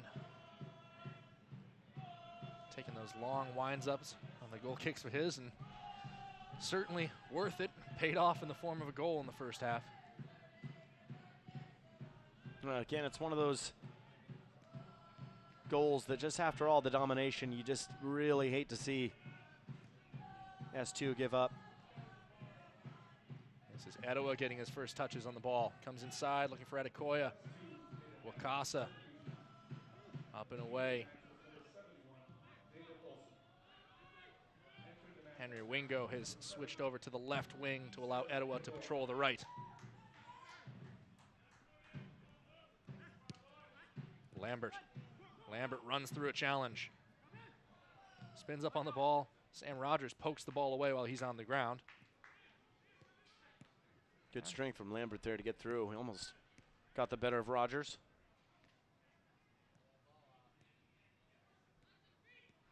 But yeah, going back to the goal of S2, they've done so well defensively. And just that one moment.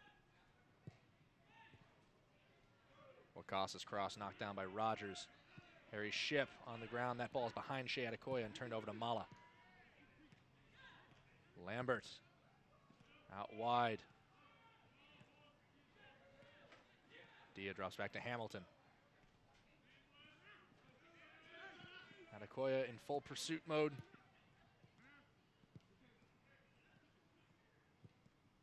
Now it's Phoenix Rising's chance to move the ball around. Kind of at their leisure, Aaron. They know that S2 is going to have to bring the fight to them. Well, one of the things that's nice about the lead Phoenix have, they sat back forever. They didn't do too much, like we mentioned, in the first half, almost saving their energy a little bit. And now they're coming out here wanting to dictate play, and if they can nick another goal, they'll get out of here scot-free.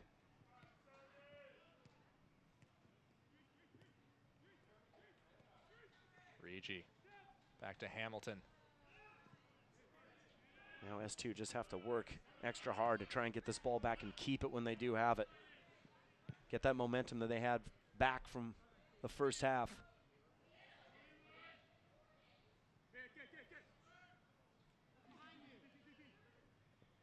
Thrown in toward Wingo. Chop toward Delem. Lambert ahead for Regi. Regi picking up his head. Square to Dia. Dia's cross deflected off White. It's Amadou Dia moving inside, trying to tee up Regi. Regi goes down and stays there. Dia tries to play it back forward. Ulysses, Mathers, Etowah.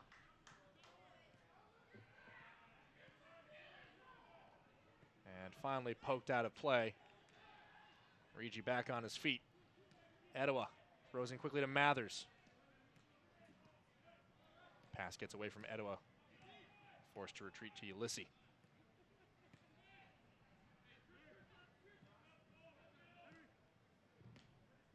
Wingo, Adekoya going to go to ground there, hoping for a whistle. And unlikely to get one when the pass is off by that much. Yeah, it was crowded in there for Adekoya, but it was a good ball from Wingo. Adekoya just chose to leave it. Or as you mentioned, he's hoping to draw a foul.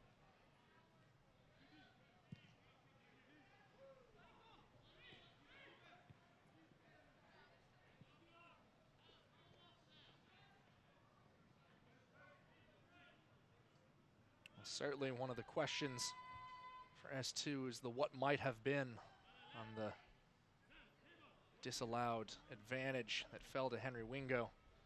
And while they certainly can't control that chance, you always do wonder if a referee notices that they messed up something like that. Sometimes they do try to make a call to balance things out in the second half. They're instructed not to, but human nature is a tough thing to shake, Aaron. Yeah, I mean, I'm sure that Katia Koroleva probably noticed right away that she called it a little too early, but you know, and you see it sometimes, or at least you think you see it sometimes, especially in penalty kick calls where the other team suddenly gets a call, if it's at all possible. But I don't know. Yeah, there's probably a fair amount of confirmation bias that goes into that sample size as well. So. White moving ahead here. Thought about the cross. Back to Wingo. Good patience from White. There's nobody there. Mathers, tough time controlling the ball from Shipp, commits a foul in the process. And Mathers just a little excited to try and get that back. Phoenix are just going to, it's early yet, but they're going to take every second they can. Slowly chip away at the clock. Still lots of time for S2. You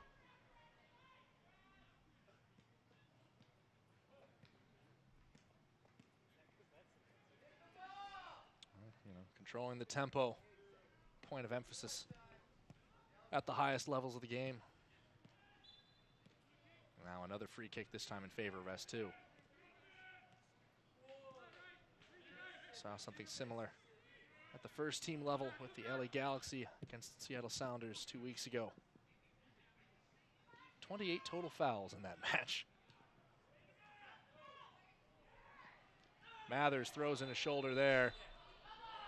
Got the worst of Cody Wakasa. No, Mathers isn't happy with this call. I think it's probably fair. Mathers really throws a shoulder in that time.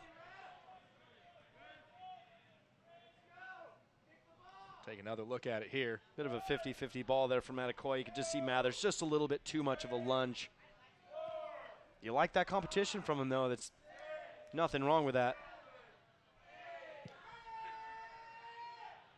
Fans now starting to count every time Josh Cohen gets to his set possession.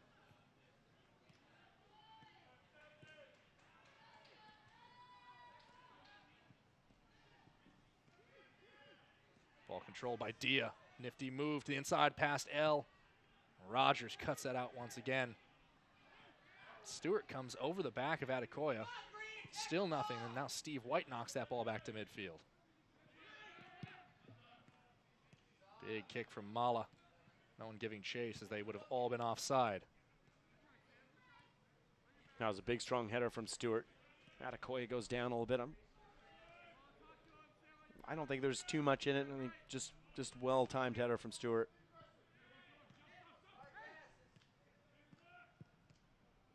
Ship wants Etowah up the right side. Can't get it past Vasquez.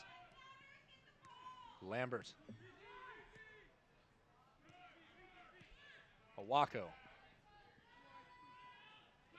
Just a little detail there, though. Ship just can't quite find Etowah there, and there's nobody there in support. So when that knockdown ball falls right back to Phoenix, S2 have to scramble so hard to cover so much ground to get their shape back. They've lost just a little bit of the nice possession they had in the first half. Got to try and get that back. Well, 10 minutes into the second here. 55th overall. Jordy DeLem looking for somewhere to send the ball. White wants it down the near sideline. Rogers taking space. Regi closes in. Adekoya chops back into space. Cleans up his own mistake. Finds Etowah in the right alley. Only Wingo in the box. Back for Ulysses. Ulysses cross, deflected right away. Ulysses flips it back over his head. Team not expecting that. They were all still too far forward. Yeah, everybody that was there in an offside position couldn't go for it. A couple times now, wingers looking up. No one's in the box. Part of the build-up process, but I'd like to see maybe players trying to get in there a little bit quicker if possible. Big collision between Zach Mathers and Cody Wakasa there. Wakasa wins the throw-in, but he wanted it at a relatively dear cost, Aaron. That was well done from Mathers again. Just see the leadership again. He's showing just like he has all year, just coming in strong there. Catches a bit of Wakasa, but that will make him think about it next time.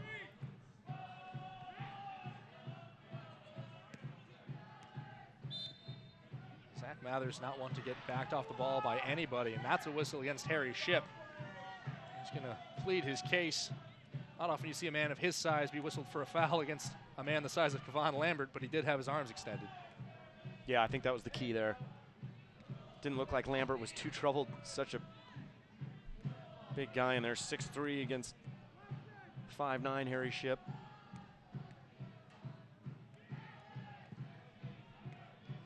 And that might be a slightly generous 5'9" listing for Harry Shipp as well.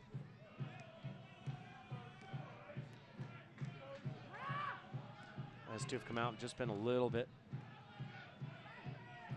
sloppy at the moment with the passes, the touches. Wingo continuing to battle here. Pulls the ball away, finds Mathers inside, works the give and go. Now for Shipp, far side to Etowah. Etowah back to the byline for Wingo.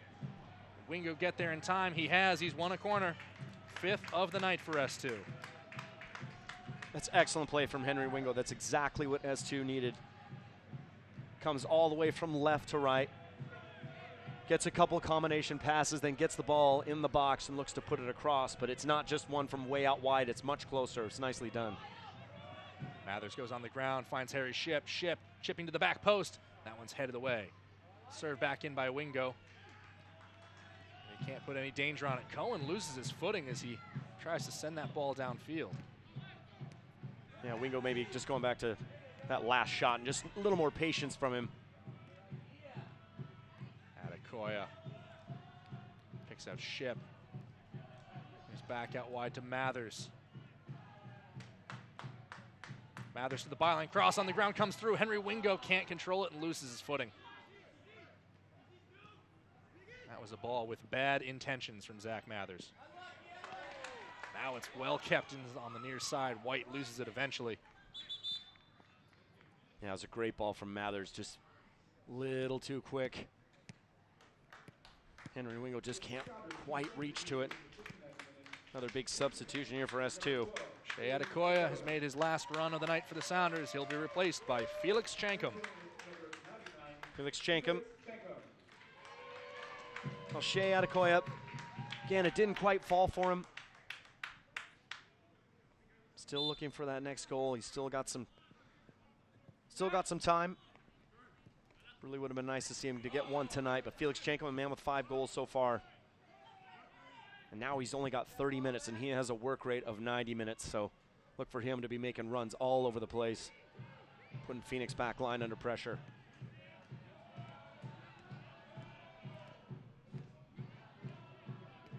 Chankum. Etowah. And that's going to draw a yellow card there from Victor Vasquez. And I got to think that's Vasquez's second yellow. That is Vasquez's second yellow. If he's the man who gets carded for that offense, then Katya Koroleva needs to be going to the back pocket right now. I've got him down in my book as yellow card in the first half. I'm not sure what. And it certainly seemed to me that Vasquez was the man who was booked in the first half too. We'll look for confirmation. Well, I don't see the S2 bench saying anything about it, so we must have got that wrong. You and I both remarked that it was Vasquez in the first half, did we not? We did. So that is our mistake. We'll look to get that cleaned yeah, up. In just a moment. To, unless the rules have changed, is it 3 yellows now?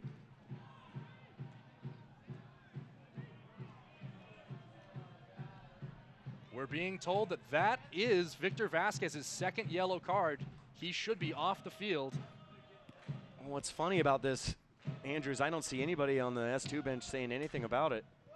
Not sure, maybe they didn't notice that he had one in the first half. You know, things can get away from you while you're coaching the game, but it's just that's shocking. That's shocking refereeing. The fact that Katya Koroleva does not. You know, and I want to withhold a little bit of judgment because I assume that we're the ones in error right. here as Awako serves it across. Right, absolutely. Another shot from Rigi. But we are being told that he did receive it in the 33rd minute. Which is what we had, so won't this be interesting for the league office to review? Very interesting. Perhaps she wrote the wrong one down in the book or something, I'm not sure. White. Vasquez has to be wondering if he's gotten away with something. I think in my experience, you don't look that gift horse in the mouth. No, as Etowah is trying to serve Of course not. He's got to be wondering at some point maybe the game's going to be stopped and they're going to figure it out. I mean, it's not just Katya Koroleva. It should be the entire officiating. Fourth official, Chuck Spagnola. Should be in her ear, and Chuck Spagnola appears to be flipping through something on the far sideline right now. Denzel Ulysses trying to serve in a cross here. And are we about to be a substitution for Victor Vasquez? Has Patrice Carteron realized what's going on? Yeah, I think he knows what's going on for sure. And I think he's trying to get Victor Vasquez off the field as quickly as possible. Vasquez knows it too. And he is. He's Vasquez coming off right there. That's unbelievable. Astonishing. I can't believe it. Astonishing. I can't believe it. 62 minutes in, Vasquez on 2 yellow cards is subbed off the field. And boy, has Patrice Carteron and Phoenix Rising gotten away with one here at Starfire Stadium. Man, it's Jason Johnson as well. Well, I've never seen anything like that. Never. The last one I can recall was the World Cup a few years ago. I can't recall if it was South Africa or Germany, or pardon me, Germany before that, where someone was given 3 yellow cards in a game. In the World Cup? In the World Cup. Well, I guess if it can happen there, it can happen here. Back inside to Mathers.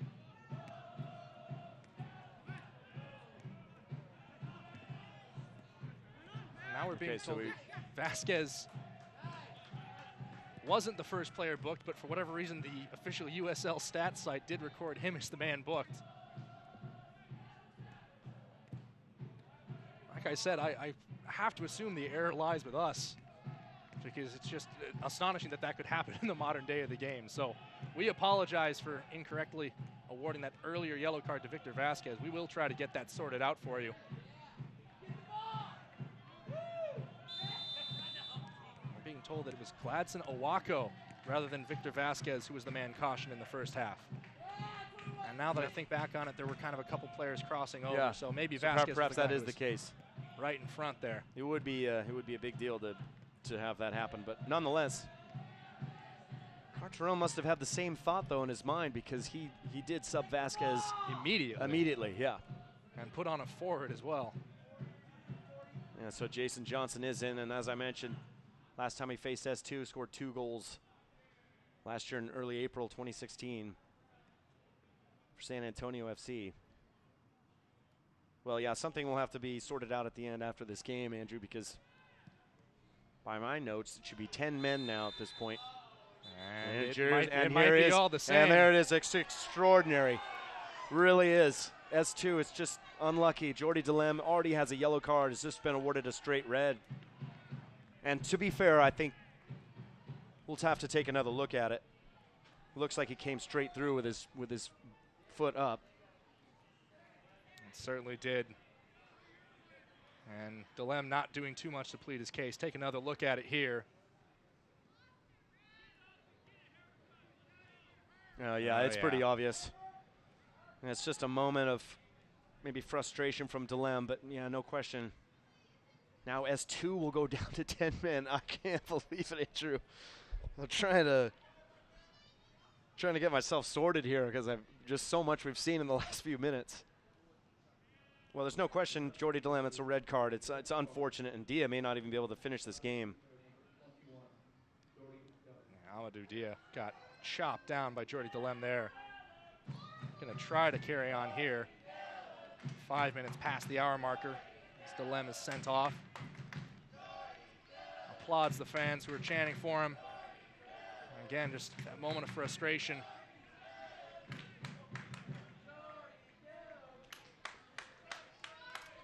So while we're busy trying to unravel whether or not there should have been a man sent off, we wind up with someone sent off all the same. Now S2 down a goal, Aaron. 25 minutes to go, and they're playing with 10 men. Yeah, it's a really big uphill climb at this point, Andrew. They're just going to kind of have to basically throw everything forward, go direct, maybe change things just a little bit. You know, Guieto, it looks like he's going to have to play right back at the moment. Phoenix are going to be happy to just knock the ball wherever. Maybe they can get one more and close this out. We have to assume at this point that Owako was the one awarded the yellow card. The mistake was completely ours. For which we would like to apologize once again. Just, you know, the fact that you and I both instantly thought that it was Vasquez who'd been carded, so at least we're consistent with our error. Well, I'm trying to remember I felt like when she handed out the card, it looked pretty clear to me, but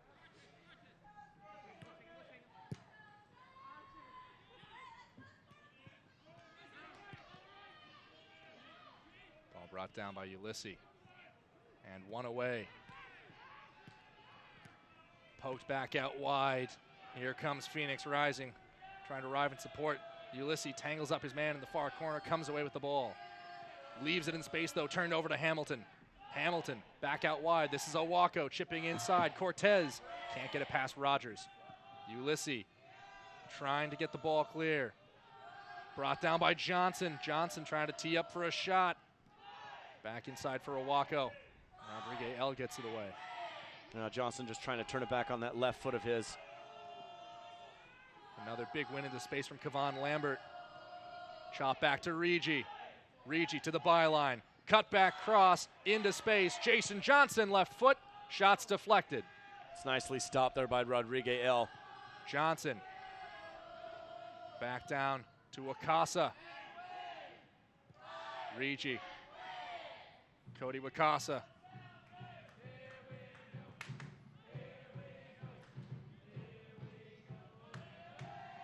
with the man advantage. Phoenix Rising in full control, moving the ball at will in Seattle's defensive third.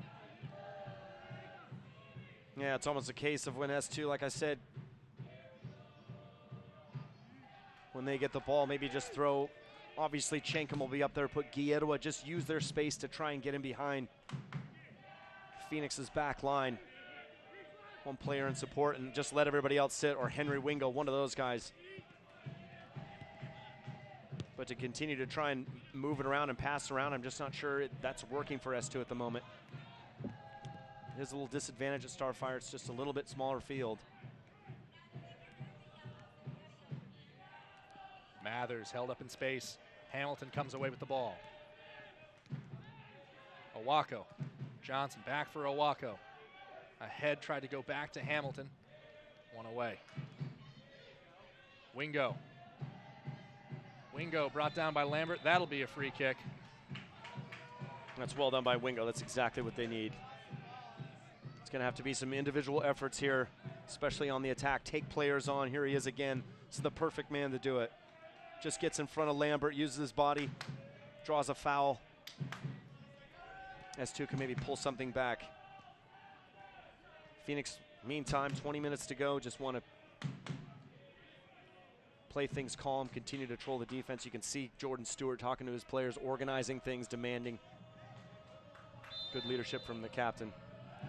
Mathers chips to the back post. Ball falls into the left alley. Sam Rogers tries to keep it in play, can't do so. Only a throw-in. Will S2 keep the press high up the field?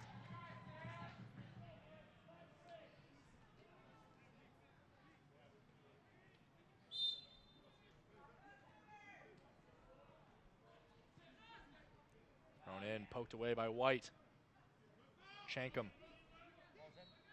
Wingo finds some space, left-footed cross, deflected off of Mala. It's out for a corner.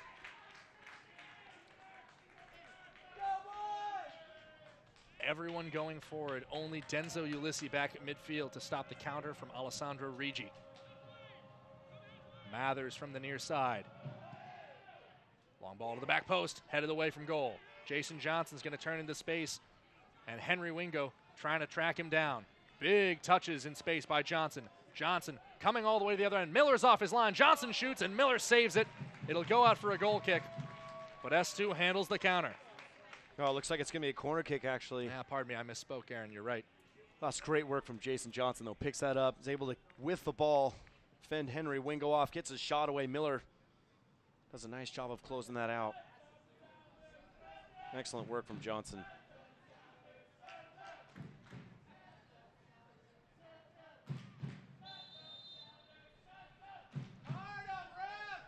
Corner kick to be taken from the far side.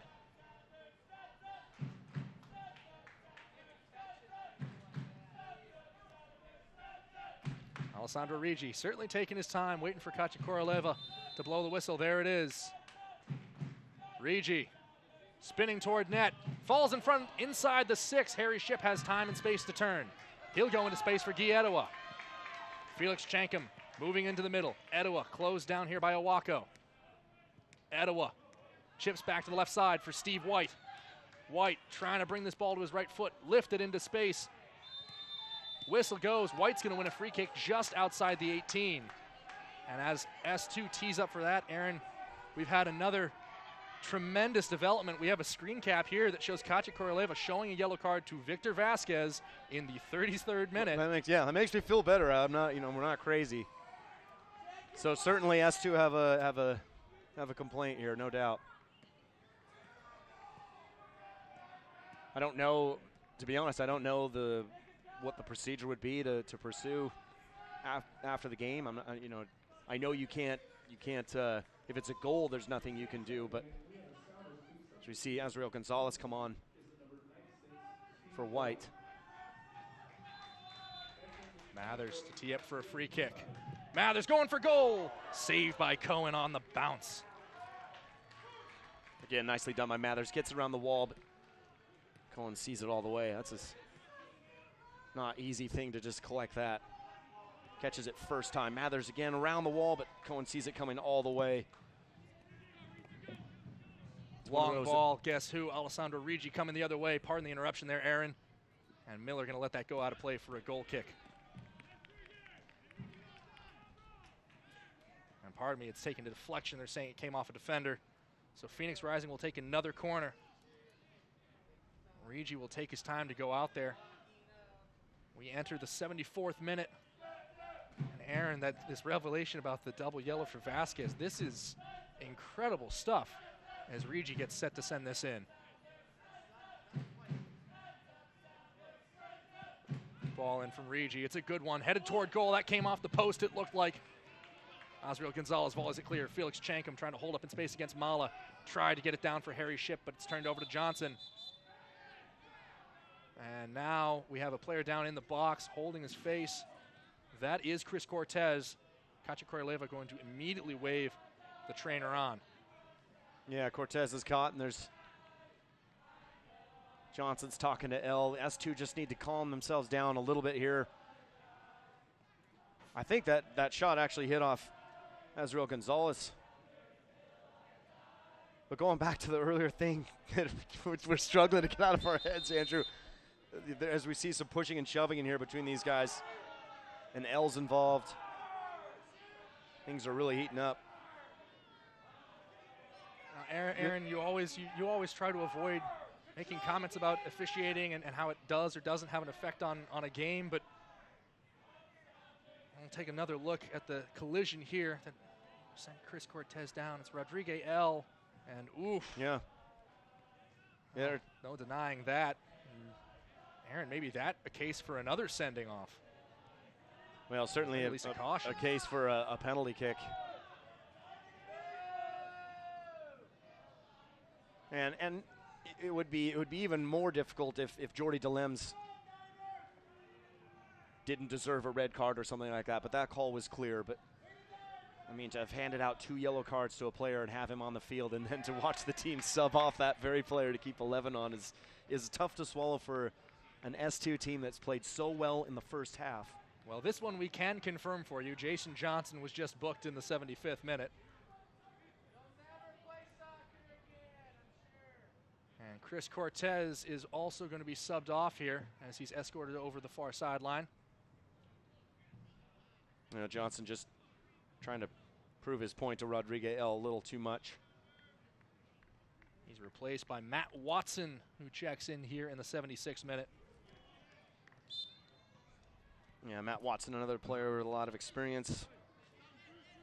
Appearances for Vancouver Whitecaps, Chicago.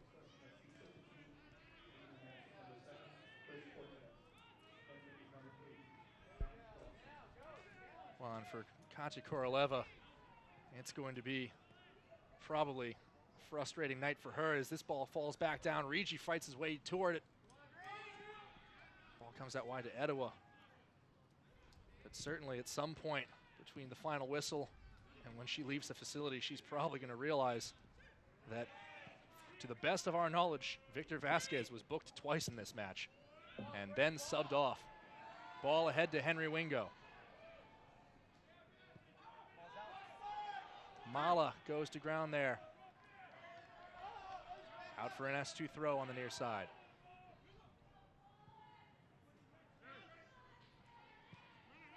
Sounders 2, meanwhile, will have to press on with 10 men. Ball played inside. Azriel Gonzalez, fan to the far side. Punch clear, it's gone for a corner. That's great defending from Stewart. He doesn't switch off. It's a nice run from Azriel Gonzalez. Here it is again. Mathers picks him out. Great pass. Gonzalez is in. Just a little deflection. Felix Chankum. Played short a little on the late. corner. Excuse me. Mathers wins it back. Moving into the middle. Zach Mathers ahead. It's Etowah. The shot, and it's high over the bar. Has it taken another deflection? Assistant referee on the far side says no. He says goal kick, but Katya Koroleva says it's a corner. We've entered the twilight zone here at Starfire Stadium. No one's certain what's going on. What we do know is Mathers is prepared to take a corner from the near side. Ball to the far side. Well won by Cohen out of the air. That's a good ball from Mathers. Rodrigue L was really, or excuse me, Felix Chankum was right there, but just a little bit too high. It's kind of been just the story tonight. Pass a little too high, a little too fast. one of the best chances of the game for S2 with that run from Azriel. Long ball over the top. Headed out of play by L.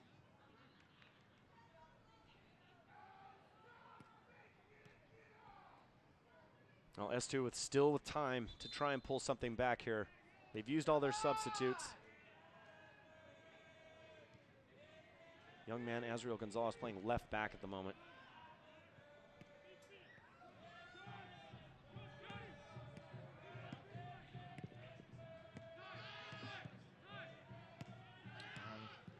And it seems in all likelihood that we're going to wind up seeing a second goal in this game. Regardless of who it's for, S2, despite being down a man, cannot afford to sit back. The season is late. Johnson here, moving forward. He's dispossessed from behind by Ulysses. On the ground, trying to go up to Wingo, one back by Lambert. You know, I can see Phoenix keeping everybody back, all four, and they're just going to let their midfield try and keep possession at the moment. As soon as I say that, here comes Wakasa. Hamilton. The one thing that can hurt them is a counterattack at the moment. Hamilton sizing up across. He'll settle for a corner. S2 just have to keep their composure. Keep trying to find Wingo, find Chenkum. See if they can pull something back and make this an interesting last 10 minutes.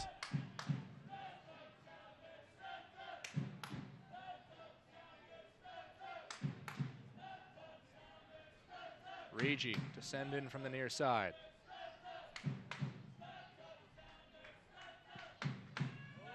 Service into the middle. Coming out atop the 18. Out wide for Regi. Regi to the byline. Shaded off the ball by Felix Chenkum. Pardon me, Guy Edoa. And Koroleva, the referee, holding up the quick restart there. We're seeing another substitute, the final one from the visitors. It looks like AJ Gray checks in. Excuse me. Yeah, Gladson Awako is going to call it a day.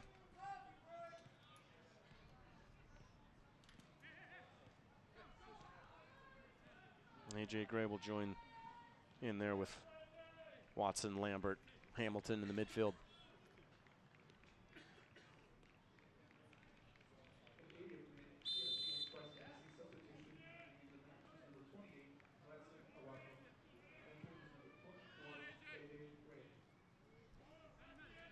'81st minute. Time running short for Sounders too. Once again playing with 10 men after Jordy Delem was sent off 65 minutes in. Phoenix Rising FC still at full strength despite a pair of yellow cards issued to Victor Vasquez, one in either half, before he was promptly subbed off. Yeah, just to put a cap on it maybe. I mean, I wish we had like a Dr. Joe Muchnick to call or something to say, hey, who can we... But I mean, I think S2 at the end of this result will have to call in and say something. I don't think that's going to change the game. They're not going to replay it or anything. But just to make aware, you have to say that this was the case because it's a huge game changer. And obviously, Jordy Delem's card was, as I mentioned, was legitimate. But it should be 10 on 10 at the moment.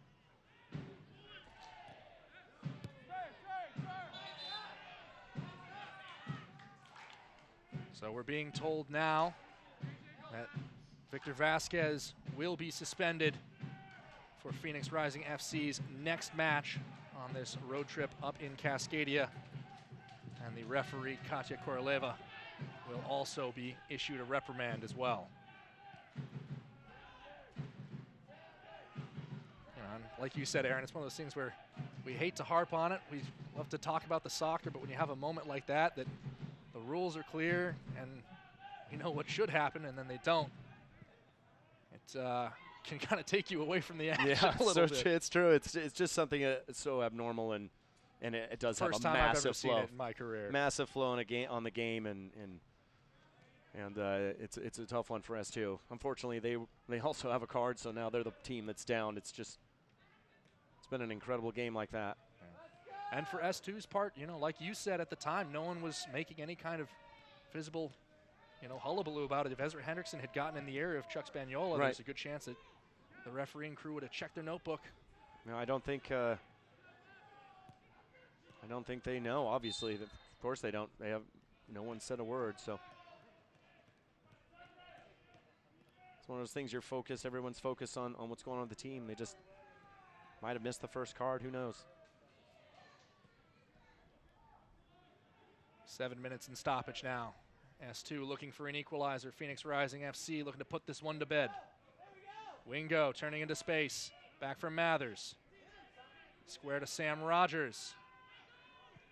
Rogers back toward Mathers. That pass is risky. It's turned over to Rigi. Rigi looking to spring the counter. It's 4-on-3 coming downfield. Alessandro Rigi fouled by Denzel Ulysses. That's a professional foul from the young right back. Knew what he was doing. Knew what was coming. He's booked in the 84th. Yeah, Ulysses had to get that one in. If Rigi gets around him, Johnson is in. It's good pace from Rigi. He's had a good second half. Ulysses trying to plead his case, but pretty straightforward.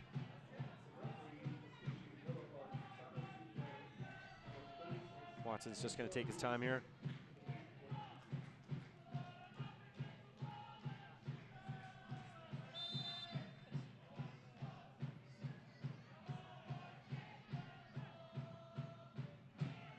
Near side for Wakasa. Immediately into space. Moving to the byline, it's AJ Gray. He'll cross to the far side. Free header for Rigi. Denzel Ulysses lost his man. Having some words with Guillermo. Looked to be confusion over who was in charge of who. Yeah, it's free header for Rigi. Really should finish that out. It's a nice run from Gray. Getting behind the defense.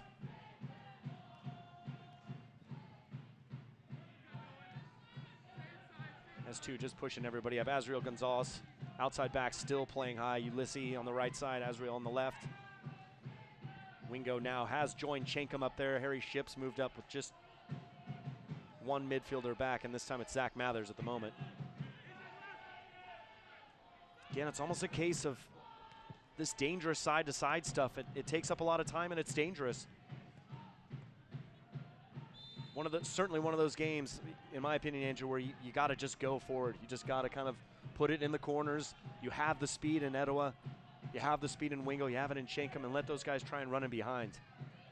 Ulysses making a run of his own. Etowah with the ball on the far side. Etowah sending across toward the middle. Felix Chenkum can't get it. Headed away by Wakasa. Gray. Excuse me. And that's not to say you get away from your style of play or your game, but this is just the circumstances dictated. Zach Mathers cut down AJ Gray there after the ball got away. Mathers has been in on a couple of challenges tonight, and while we've certainly learned we don't know what we can and can't expect as far as the book goes, I'm a little bit surprised to not see him issue a yellow card at this point. Yeah, he's had a couple tackles. So far remains safe. And put in another great work rate, Zach Mathers.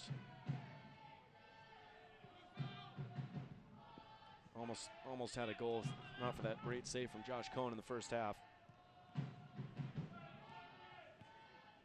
Phoenix just have that feeling that they'll probably get away with this if they keep things solid at the back. So far, they've done that. Another goal would ice it. Harry Shipp doesn't have to cut that out. He'll go back to Miller. Miller's distribution was really more to clear space than anything else. It's out for Wakasa. The response, though, from S2, if you look at the players, how they're working, you have to applaud it. They're still trying. They're still going at them. Haven't by any means fallen apart or lost their organization whatsoever, just aside from the dilemma moment.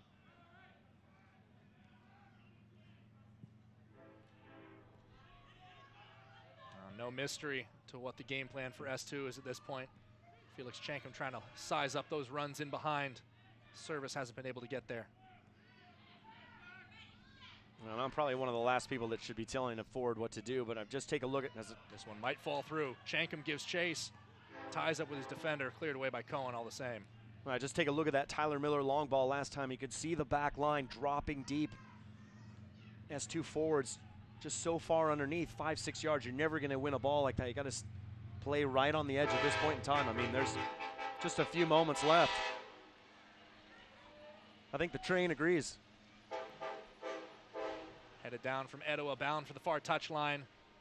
And a Phoenix Rising throw-in as we tick toward the 89th minute.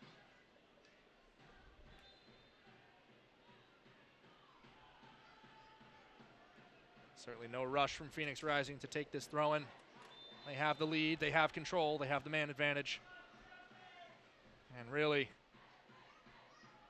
kind of the doubt element of this game seemed to have been removed when Jordy Delem was in the 65th minute, Aaron. Yeah, as we mentioned, it's huge, huge task now. S2 can salvage something here. Still time to do so. This is Lambert. Picks out Gray on the near side. Gray going to take on Rogers. Loses out Rogers. Back to Miller. Miller keeps it on the ground to Gonzalez.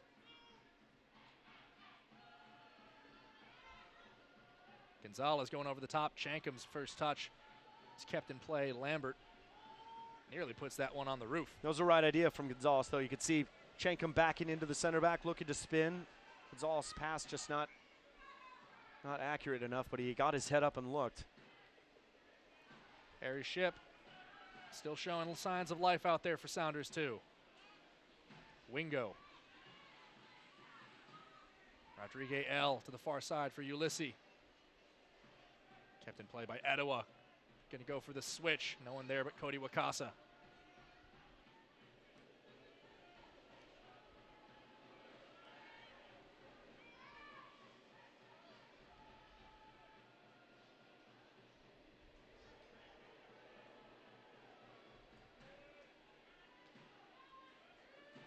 Sounders 2, still looking.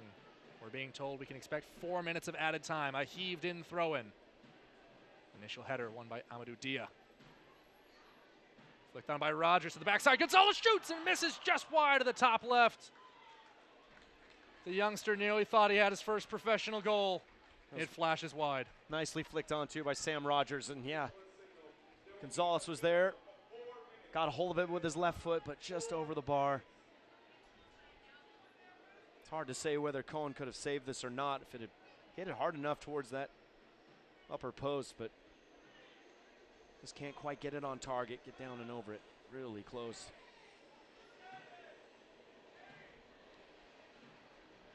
We are into stoppage time. Phoenix Rising FC on top 1-0. Free kick back shy of midfield for Sounders 2 after that long ball came out of the air. Tyler Miller going to start waving everybody forward here. S2 know the stakes. Cannot afford a loss at home at this stage in the season. Miller, long ball over the top. Headed back out by Stewart. L trying to keep it in contention. Off the head of Stewart. AJ Gray. Shipp into space. Finds Etowah. Guy Etowah on his left foot. He shoots, and that one, another very doable save for Josh Cohen. Nicely done by Etowah, but you can tell he just does not favor that left foot too much. Really wanted to get that back on his right.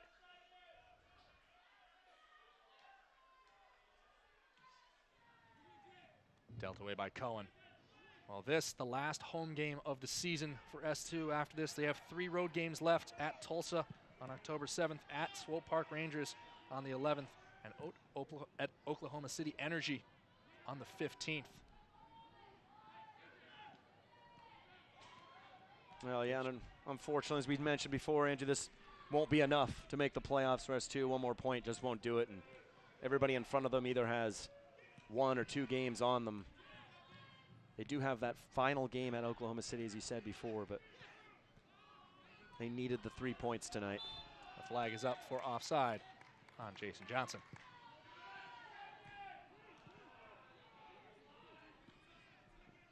S2 still battling Denzel Ulysses.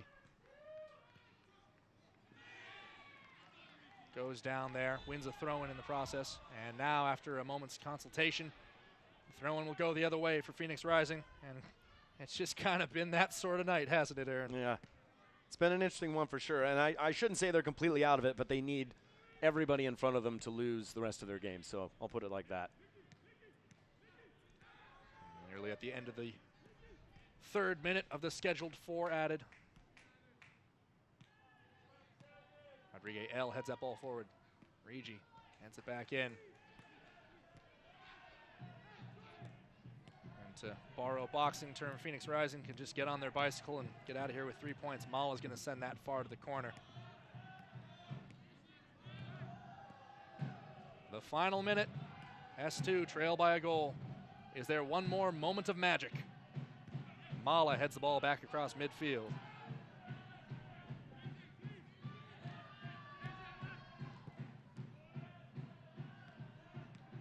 S2 have gotten a little bit of help in the form of a 3-0 Reno 1868 win over Oklahoma City, who stay at 37 points. As this is Regi up the far side. Regi into space. Nobody there. That's going to go out the far side for a throw-in. Well, that's the start for sure. Orange County are at Real and then at Colorado Springs. That's a big one there if those two teams can draw. But again, this is all included that S2 win their last 3 games on the road. Shankham trying to muscle his way to that ball. Mala just skies it. Mathers, Etowah knocked away. The whistle's in the mouth, and the whistle goes. So the clock not quite striking midnight for Sounders FC2, but the hour is getting very late, and it's been a night with a bit of hocus pocus. Victor Vasquez, 2 yellow cards from Katya Koroleva, but not sent off, subbed off. Jordy Delem, an ill-advised challenge. He is sent off, and it finishes Phoenix Rising FC 1, Sounders FC 2 0. Aaron, your final thoughts? Yeah, Andrew, it was an incredible game, as you just said. First half, S2 were fantastic. They gave up that one unfortunate goal. And in the second half, like you said, just crazy stuff. See Vasquez not sent off. That would have been a game changer there. Of course, Jordy Delem should have been 10-10 at the end, and maybe S2 would have had a good chance. To be fair, Phoenix defended very well. They had a good game plan. They came in. They played the counterattack game in the first half, worked out for them. The second half, they couldn't score again, but they held more possession, made S2 work for it. And especially at the end there, it was going to be very, very difficult. So, as you mentioned, it's a long shot for S2. They have to win every single game at home and have a lot of things go their way. But, again, they have to look at the performance tonight. The first half was very good. The second half, it was just, just unable to finish your chances, and it's tough. Phoenix Rising FC improves to 12-7-7. Seattle Sounders FC 2 fall to 9-16-4. That is going to do it for us here from Starfire Stadium for the final time during the regular season. For all of us here, including Aaron Heinzen and Bootstrappers Productions, I'm Andrew Harvey saying so long, thank you for joining us, and we hope to see you next time.